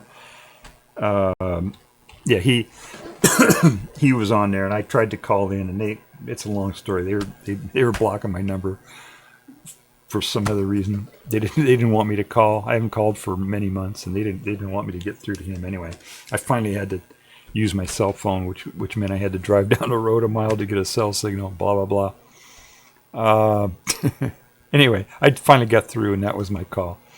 And this is what I was calling about. I was calling about this thing right here, Article 1, Section 7, that only the House of Representatives can make a tax.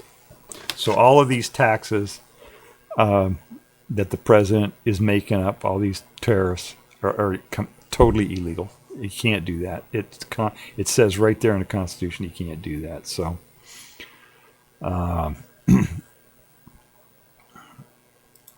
so that's that. That's one thing. Section 8 is a real important part of Article 1 for Congress, and because that lists a lot of the powers that Congress has, and it says all these things that it can do. Congress can do taxes and duties, imposts, excises. It can borrow money. It can regulate commerce. This one right here is, they call it the Interstate Commerce Clause, has been used to allow Congress to pass just about any law possible, just by saying that it has, even stuff that has nothing to do with commerce. This is really weird. Anything that has nothing to do with commerce,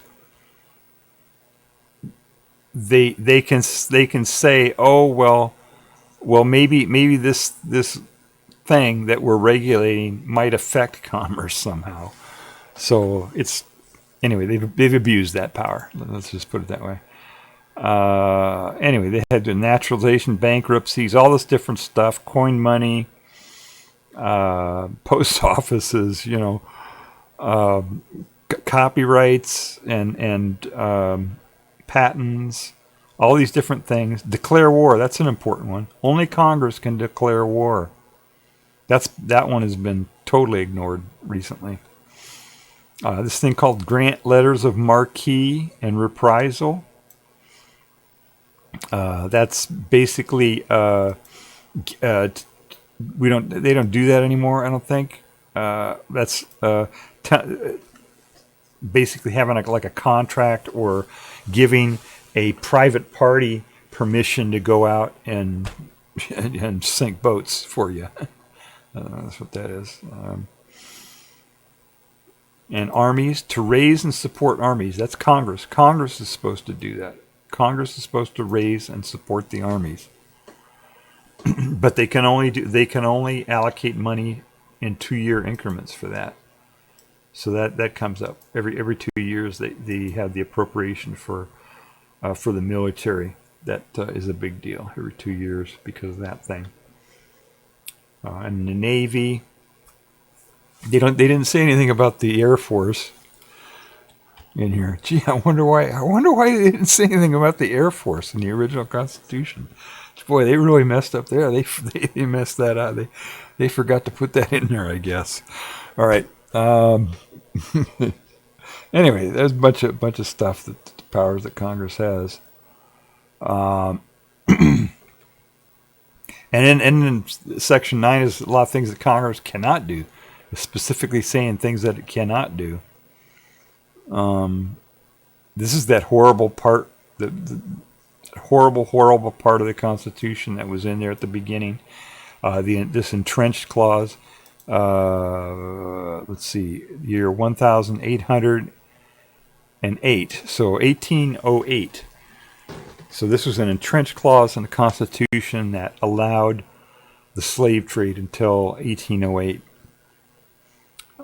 That's what that was. Habeas corpus cannot be suspended. That's where if somebody is arrested, they have a right to go to a preliminary hearing or whatever. Ex post facto laws, they can't pass a law that says, last year this was illegal and anybody who did this thing last year is going to be arrested. They can't do that. That's not right. Anyway, there's a bunch of stuff that it prohibits here too. No titles of nobility. Let's see. Oh, and then Section 10 is what the states can't do. The states can't make up their own treaties with other countries. They can't do that. They can't do some of these things that they gave power to Congress to do. Ex post facto laws, blah blah blah. And the states can't impose duties or tariffs, their own tariffs. States can't do that. A lot of different stuff here. Let's see what else can here. Tonnage. It's just a bunch of stuff that the states can't do. And in the executive power, the executive power means the president. The president doesn't have hardly any power at all. The way the Constitution is set up, the Congress has all the power. The Congress makes the laws. Basically, the president is the one who is supposed to do what the laws say. So Congress makes up the laws. Basically, it's Congress is the boss, right? We're the people. We decide who Congress is going to be. We hire and fire for who's going to be doing in Congress, right? With our votes. Then Congress decides what's going to be done. And then they hand it over to the president and say, okay, president, do this. These are your marching orders. You got to do these things that we're telling you to do. That's how this is all set up. And then if there's any disagreement about what's going on, who's supposed to do what, or what the laws say, or anything like that, then the courts, Article 3 down here, Article 3, that's about the courts, particularly the Supreme Court. They are the referees. They're the ones who decide what, if there's something that, people are arguing about what the law actually says or how it's supposed to be or whatever, then the courts are supposed to decide that. That's how the thing is set up. Congress has the power. Congress gives the orders. The president follows the orders that Congress gives the president. And if there's any disagreement about anything, then the Supreme Court decides, what the deal is. That's how it's supposed to be. And it says, it says that when we go to war, that the president is the commander in chief. That just means that the commander is the general, right? The top general of the army. But the Congress decides when we go to war, who we go to war with, when we go to war, and how the war is gonna play out, and how the army is going to be provisioned, all of that, and they can specify in any amount of detail they want to what the army is going to do, and then the president has to do that. Let's see. It talks about succession there a little bit. It says that with qualifications, got to be a natural born citizen. So did you know that? Did you know that anybody born by cesarean section can't be president? Did you know that? Because it says right there. It says natural right here. Natural born citizen. It says it right in here. Where is it here? Anybody has to be no person. It says right there. See, no person except a natural born citizen. So anybody who was born with a cesarean section, that's not a natural birth, right? So they can't be president. Isn't that what it says? All right, I'm just joking. All right, let's see here.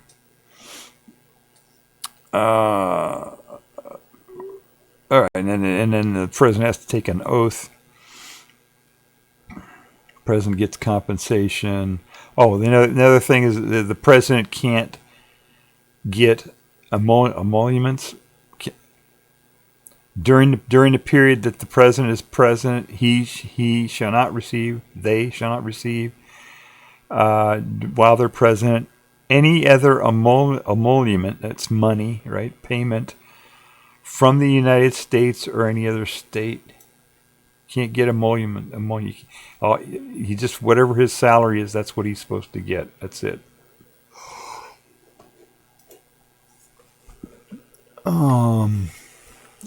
Let's see here. Commander Chief, already said that.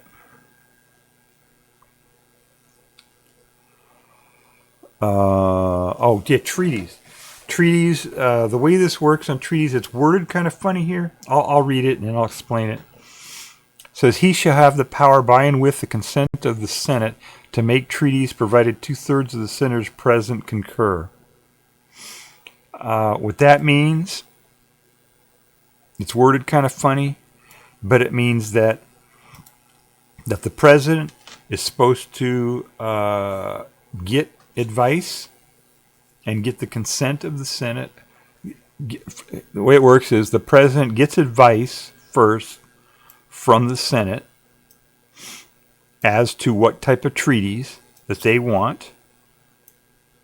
So he gets advice from them first on what kind of treaties that they want. He goes out and he negotiates the treaties with the other countries.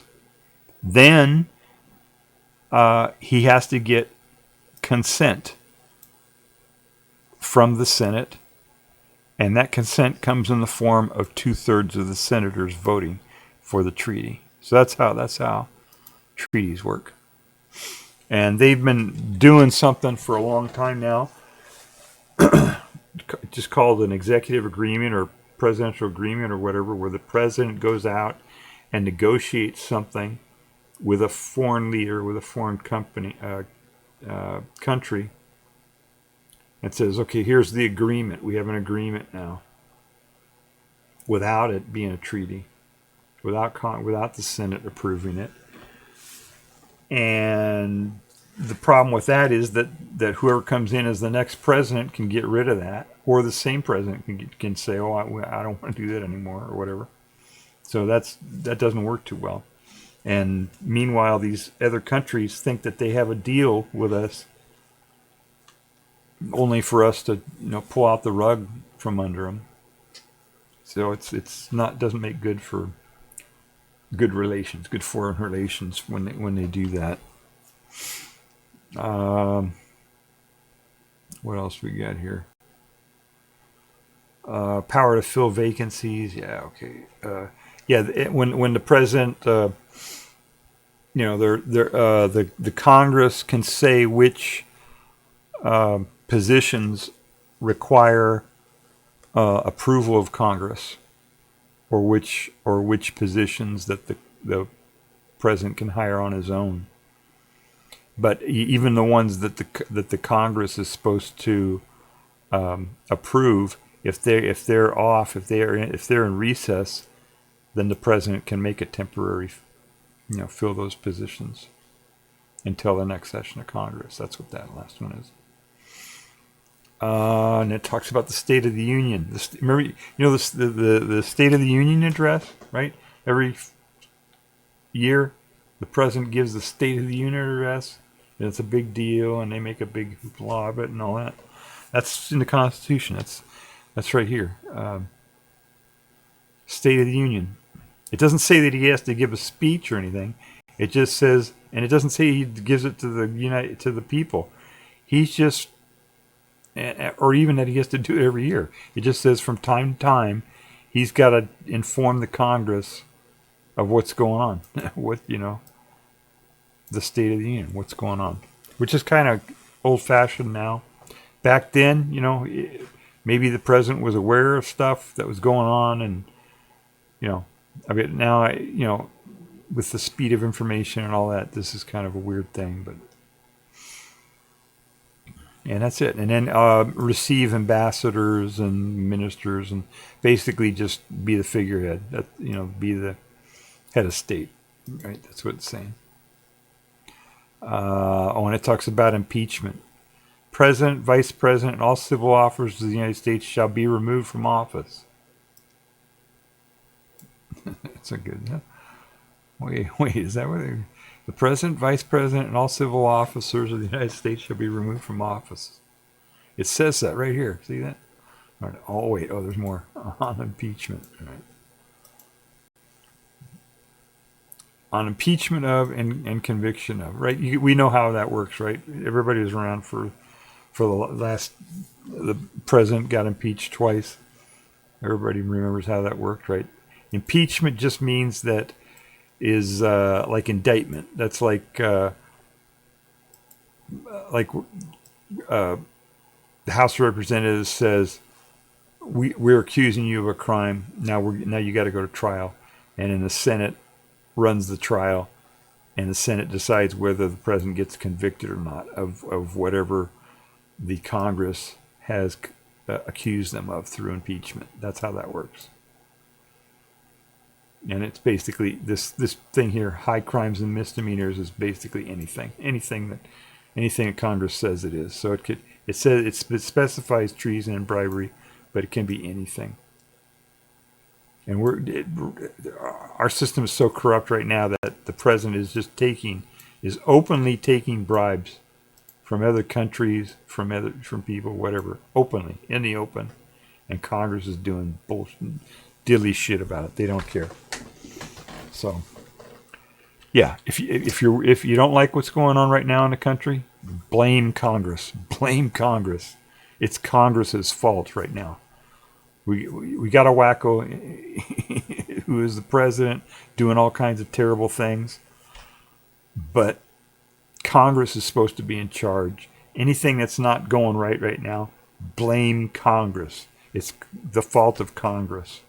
And don't get wrapped up into Republican, Democrat, and that kind of stuff. Just, when it comes to election time, if the thing didn't get done, if you don't like what's going on, don't vote for the incumbent. Doesn't matter. Don't pay any attention to this party BS. They're all on the same side. They pretend like they're fighting each other all the time. That's a kabuki theater. There is no fighting between it's us against them, basically. I hate to say it that way, but that's what it is. It's a 201 area code against the people right now. That's what we got. So sorry for that little commentary there, but that's I had to explain that, right?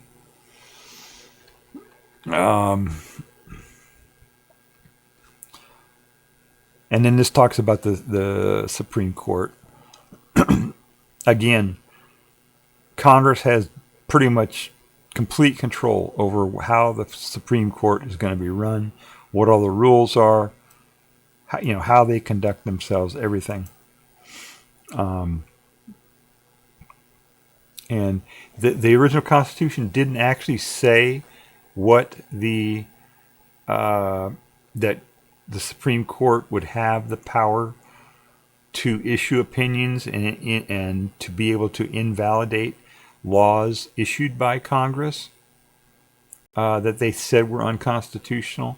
It didn't actually say that they could do that, but there was an early court case called Marbury versus Madison, and the Supreme Court said, "Yeah, we have that power." So they just took it. They just said, "Okay, we have the power to do this." And ever since then, Supreme Court has had, has assumed, people have assumed that the Supreme Court has the power to invalidate laws passed by Congress. All right, I guess that's it. Let's see. Article 4 is about the states. Let's see what it says here. If there's anything important in here. Yeah, it says that citizens, whatever they call it, privileges and immunities. Basically, it's what the rights or whatever that people have in their own state. They have those states in the other states too. The states can't say, "Oh, only residents of our state can do X, Y, Z," and people who are from outside, who come to our, from another state, who are visiting or who have just moved here or whatever, they don't have the right to do these things. They can't have a law that distinguishes between the two. That's what that means.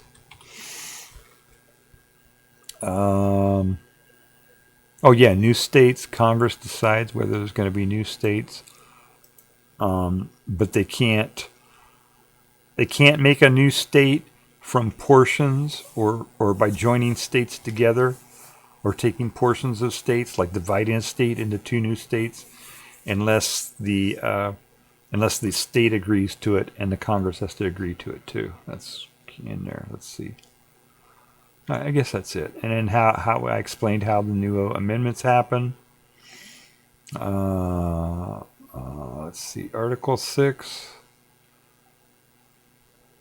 The supremacy clause. That's says that the Constitution is the highest law. A state can't make a law that supersedes anything that's in the Constitution. I guess it's kind of obvious, but they said it. Okay, so that's. I think I covered that pretty good. So, about 2 hours. I covered most of the Constitution, so that's pretty good. So it's almost 2 a.m. now. So that's pretty late. I don't know if I got. Yeah. So, happy Constitution Day. That's our Constitution. Things are kind of messed up, but according to what the laws say, we're we have these freedoms, we have these rights. The president doesn't have these powers. Oh, cool stream. Oh, thank you, Eram. Thank you for hanging in there and listening to it. I tried to cover it as much as I could. I didn't plan this out at all. I just kind of did it at the last minute. But I knew I wanted to do this stream, but I didn't really, plan anything for it. But it's something I know about. I know something about it, so I thought I would talk about it and let people know. And a lot of people don't know. You know, a lot of people don't understand. You know, they watch the news, they see what's going on, and they think, oh, the president can start a war, right? No, the president can't start a war. The president can't just decide to bomb a speedboat off the coast of Florida. No, the president can't do that. You know, all this stuff. The president can't decide he wants to invade Chicago. You know, no, the president can't do that. Only Congress can do that. Congress is the one that's in charge. And as I said, if you don't like what's going on, blame Congress, because Congress is the one that's in charge. If Congress wants to, they can pass a law that says that can do anything. They can remove the president from office. They can pass any law they want to that can restrict what the president is doing. You know, Congress is the one that's at fault here. It's not the president. It's Congress. Same with the Supreme Court. All these Supreme Court decisions, if Congress doesn't like the Supreme Court decision, they can pass a law to change pretty much anything that's going on, or they can pass a law to regulate, you know, the Supreme Court, prevent the Supreme Court from taking all the bribes they've been taking. Congress can do any of that. I've got an ad starting here pretty soon.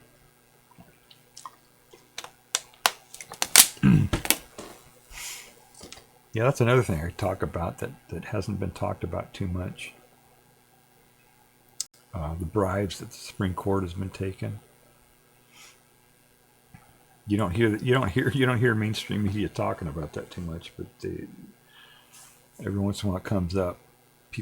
Maybe some people have heard about that, but yeah, the Supreme Court's been taking bribes. All right, I gotta wait for this ad to run here.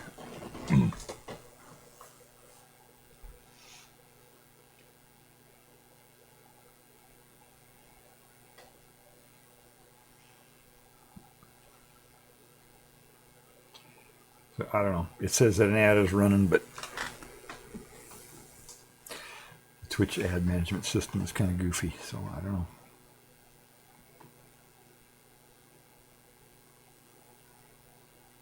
It says I have a minute left, but I don't know. It's not showing an ad on my thing, so.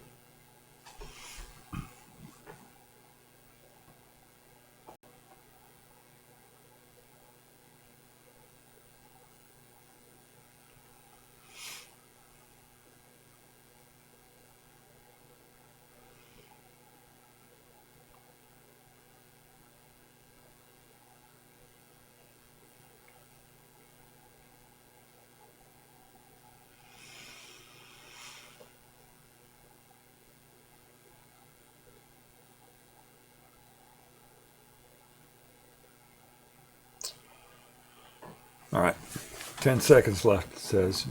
So I'll wait just in case.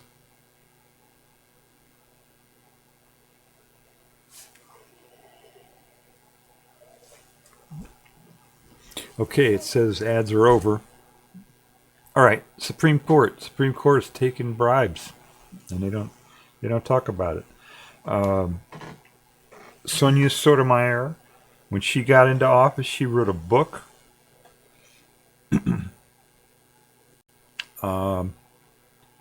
And it got published by, I forget the name of the publisher, but she got an advance of $1 million or $2 million, I forget. So in total, so far, it's been $3 million that this publisher has funneled to her in quote-unquote advances on her book. And the publisher of the publishing company testified and said that there was no way that her book would ever sell enough to make up for those advances that she got paid. So it's basically a bribe, in my opinion. It was a bribe. They gave her millions and millions of dollars, and we don't know where that money came from. But yeah, that's a lot of money. That's a lot of money to get to just give to somebody who's an official in power. And so pretty much all of them, except maybe the couple of the newer ones, maybe. I don't know yet. Haven't heard anything on them, but pretty much all of them have gotten quote unquote gifts, whatever. One of them had his what was it, a bank or somebody had gave him a free loan or something, and he had oh no wait, there was somebody who was very had a lot of money, bought one of his houses. That's what it was. He bought his mother's house, but still allowed her to live in it for free. I think that was one happened. There was another one. The one that died a few years back, Scalia. He died while he was on a junket. There was a group, a hunting club somewhere that paid, his plane ticket, everything, just paid the whole trip, and he was down there on a hunting trip and had a heart attack and died. But it was a complete junket. It was a bribe, All of them have been doing this, taking money, just taking bribes. And it's barely reported about, and Congress is doing zero about it, nothing. They haven't done anything about it at all. Congress tomorrow could pass a law that says Supreme Court, you only get your salary, and that's it. They can pass a law that says the Supreme Court only gets their salary, and they can make no money from any other source. They could do that tomorrow if they wanted to. In fact, they could remove every single justice tomorrow if they wanted to. They could impeach them all and remove them tomorrow. Congress has the power to do that if they wanted to, but they won't do that. So blame Congress. The way I'm doing it, I used to track all, watch all the debates and listen to what all the politicians were saying and do all this stuff, But guess what? Politicians lie. Duh, newsflash. Politicians lie. They don't do what they say they're going to do. They don't believe what they say they believe. Blah blah blah. The whole thing, So it's useless to listen to them. It's a waste of time. It's a waste of time to listen to what they say, to listen to their speeches, to listen to anything that they do. The only thing that you got to do is track what gets done. What laws are they passing? That's what you figure out.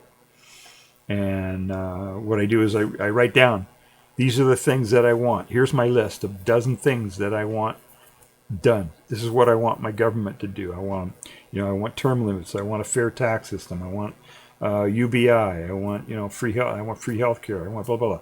All these things. I want them to address this problem that we're having, where 90% of the people are going to get laid off here in the next few years because of AI. I want all these things for them to do all these things. Here's my list of things I want them to do. All right, I write them down. When it comes to election time, I look at my list. Then I look at the laws that they passed. Did they do these things? Okay. Yes, if they did at least half of these things, that seems pretty fair, right? If they did at least half of these things, great. I vote for the incumbent. If they didn't do at least half of these things, no, I vote against the incumbent. I vote for the other guy. And if the other guy stinks, if I can't hold my nose and vote for the other guy, I vote for the third guy, or I write in a name, or I do whatever. I don't vote for the incumbent if they don't do the things that I want them to do. Otherwise, I ignore what they say, ignore all the stuff. Anything you hear on mainstream media, I don't even watch mainstream media anymore at all. I don't watch it. I don't watch it at all. So, but I did find that there was something that happened, something really important that happened this last week. You probably heard about it, right? It was a big deal. And people have been talking about it, right? So I guess I should comment on that. Russia attacked Poland. You hear about that? They said, oops, oh no, it was a mistake. We didn't mean to attack Poland. Yeah, they sent a bunch of drones into Poland. And NATO had to send out a bunch of missiles and fighter jets and everything else to shoot down all these drones that Russia sent into Poland. Poland is a member of NATO. The reason that's a big deal is that Russia is our enemy. Russia has 1,600 nuclear-tipped missiles pointed at us and Europe. So they're our enemy. They've been our enemy for a long time. We had about a decade there where we thought they might be our friends after the Soviet Union broke up, but they decided they didn't want to do that. They wanted to still be our enemy, and they are. And so they've been in this war with Ukraine. They attacked Ukraine without any provocation at all. They attacked Ukraine. And so we've been helping defend Ukraine because Ukraine was moving in the direction of democracy and wanted to, was taking the early steps into getting into NATO. So we have been helping Ukraine. But yes, Russia attacked Poland, and so we had to defend that. And in response to that, Russia was probably doing that to see how NATO would react, and not only tactically but also strategically. What would we do? Would we make moves to want to actually go to war with Russia, or how would we do that? And the response was that the president ordered that a boat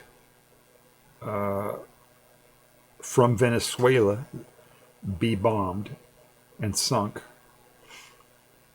And the reason why that's important is because during the last decade or so, Russia has put a pretty significant toehold in to South America via Venezuela. Venezuela is a huge oil. They got big oil reserves, and that's all these wars are always about oil or natural gas or whatever. For the last decades. All these wars have been about oil, the ones that we get involved in anyway. And so the Russian soldiers have been in Venezuela for quite some time now. So looking at it from the model of the Cold War, you could say, using the terminology in the model of the Cold War, Venezuela is like, quote unquote, a satellite, right, or a very strong ally of Russia and pretty much under their thumb, right? Russia's calling the shots there, and that was a big deal that Russia was able to do that, because for a long time there was the Monroe Doctrine, which we kind of got away from, but it was always the idea that the U.S. was going to be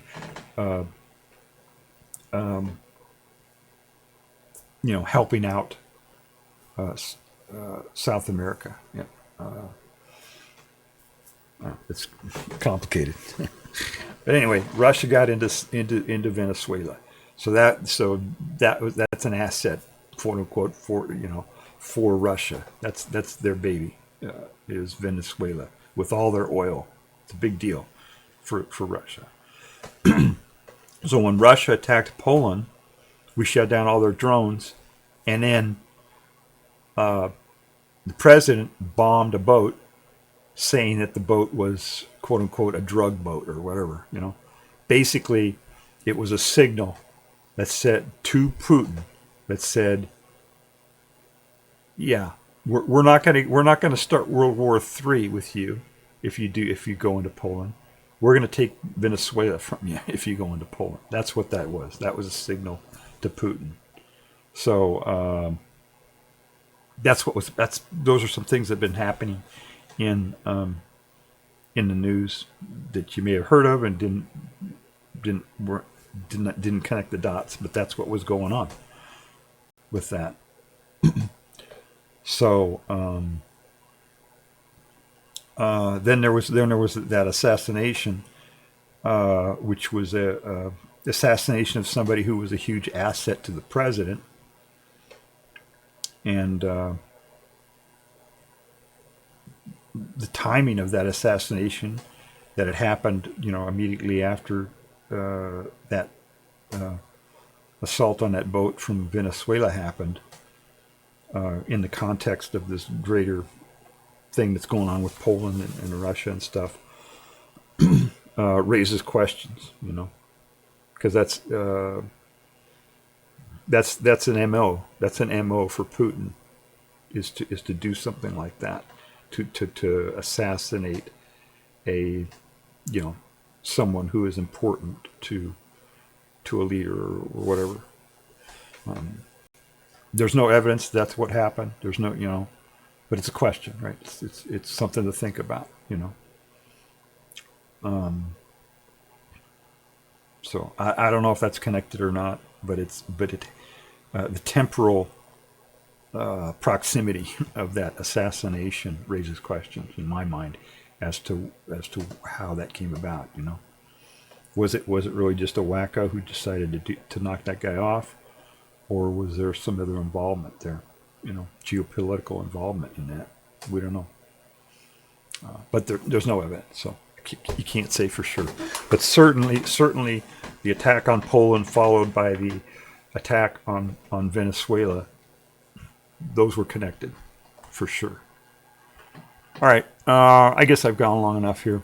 I was mostly just wanted to talk about the Constitution, but that was something that was happening in the news. I wanted to kind of fill people in on what was going on there. All right, I don't think there's anything else I got to do here. There's something about my stream I did earlier today. I forgot to mention something, and now I forgot what I forgot to mention, so I can't mention it because I forgot. So I guess we'll just go. All right, appreciate everybody stopping by. If you got any questions, of course, right, give me a follow, give me a what do you do? Give me a subscribe, follow, like, a comment. If you got any questions, write a comment in YouTube. That's, I guess, where my main thing is. I'm thinking about moving to BitChute. BitChute has a lot of problems, a lot of ugly stuff going on there, but they got free speech, and they don't. YouTube is always censoring my stuff. I don't like that, so I was thinking about going to BitChute, or at least maybe posting stuff both to YouTube and BitChute, both at the same time. But anyway, I got to think about that because it's, BitChute's got some bad stuff going on also. So, all right, everybody, thank you for joining. Thank you for watching. Got any questions? Let me know. Bye.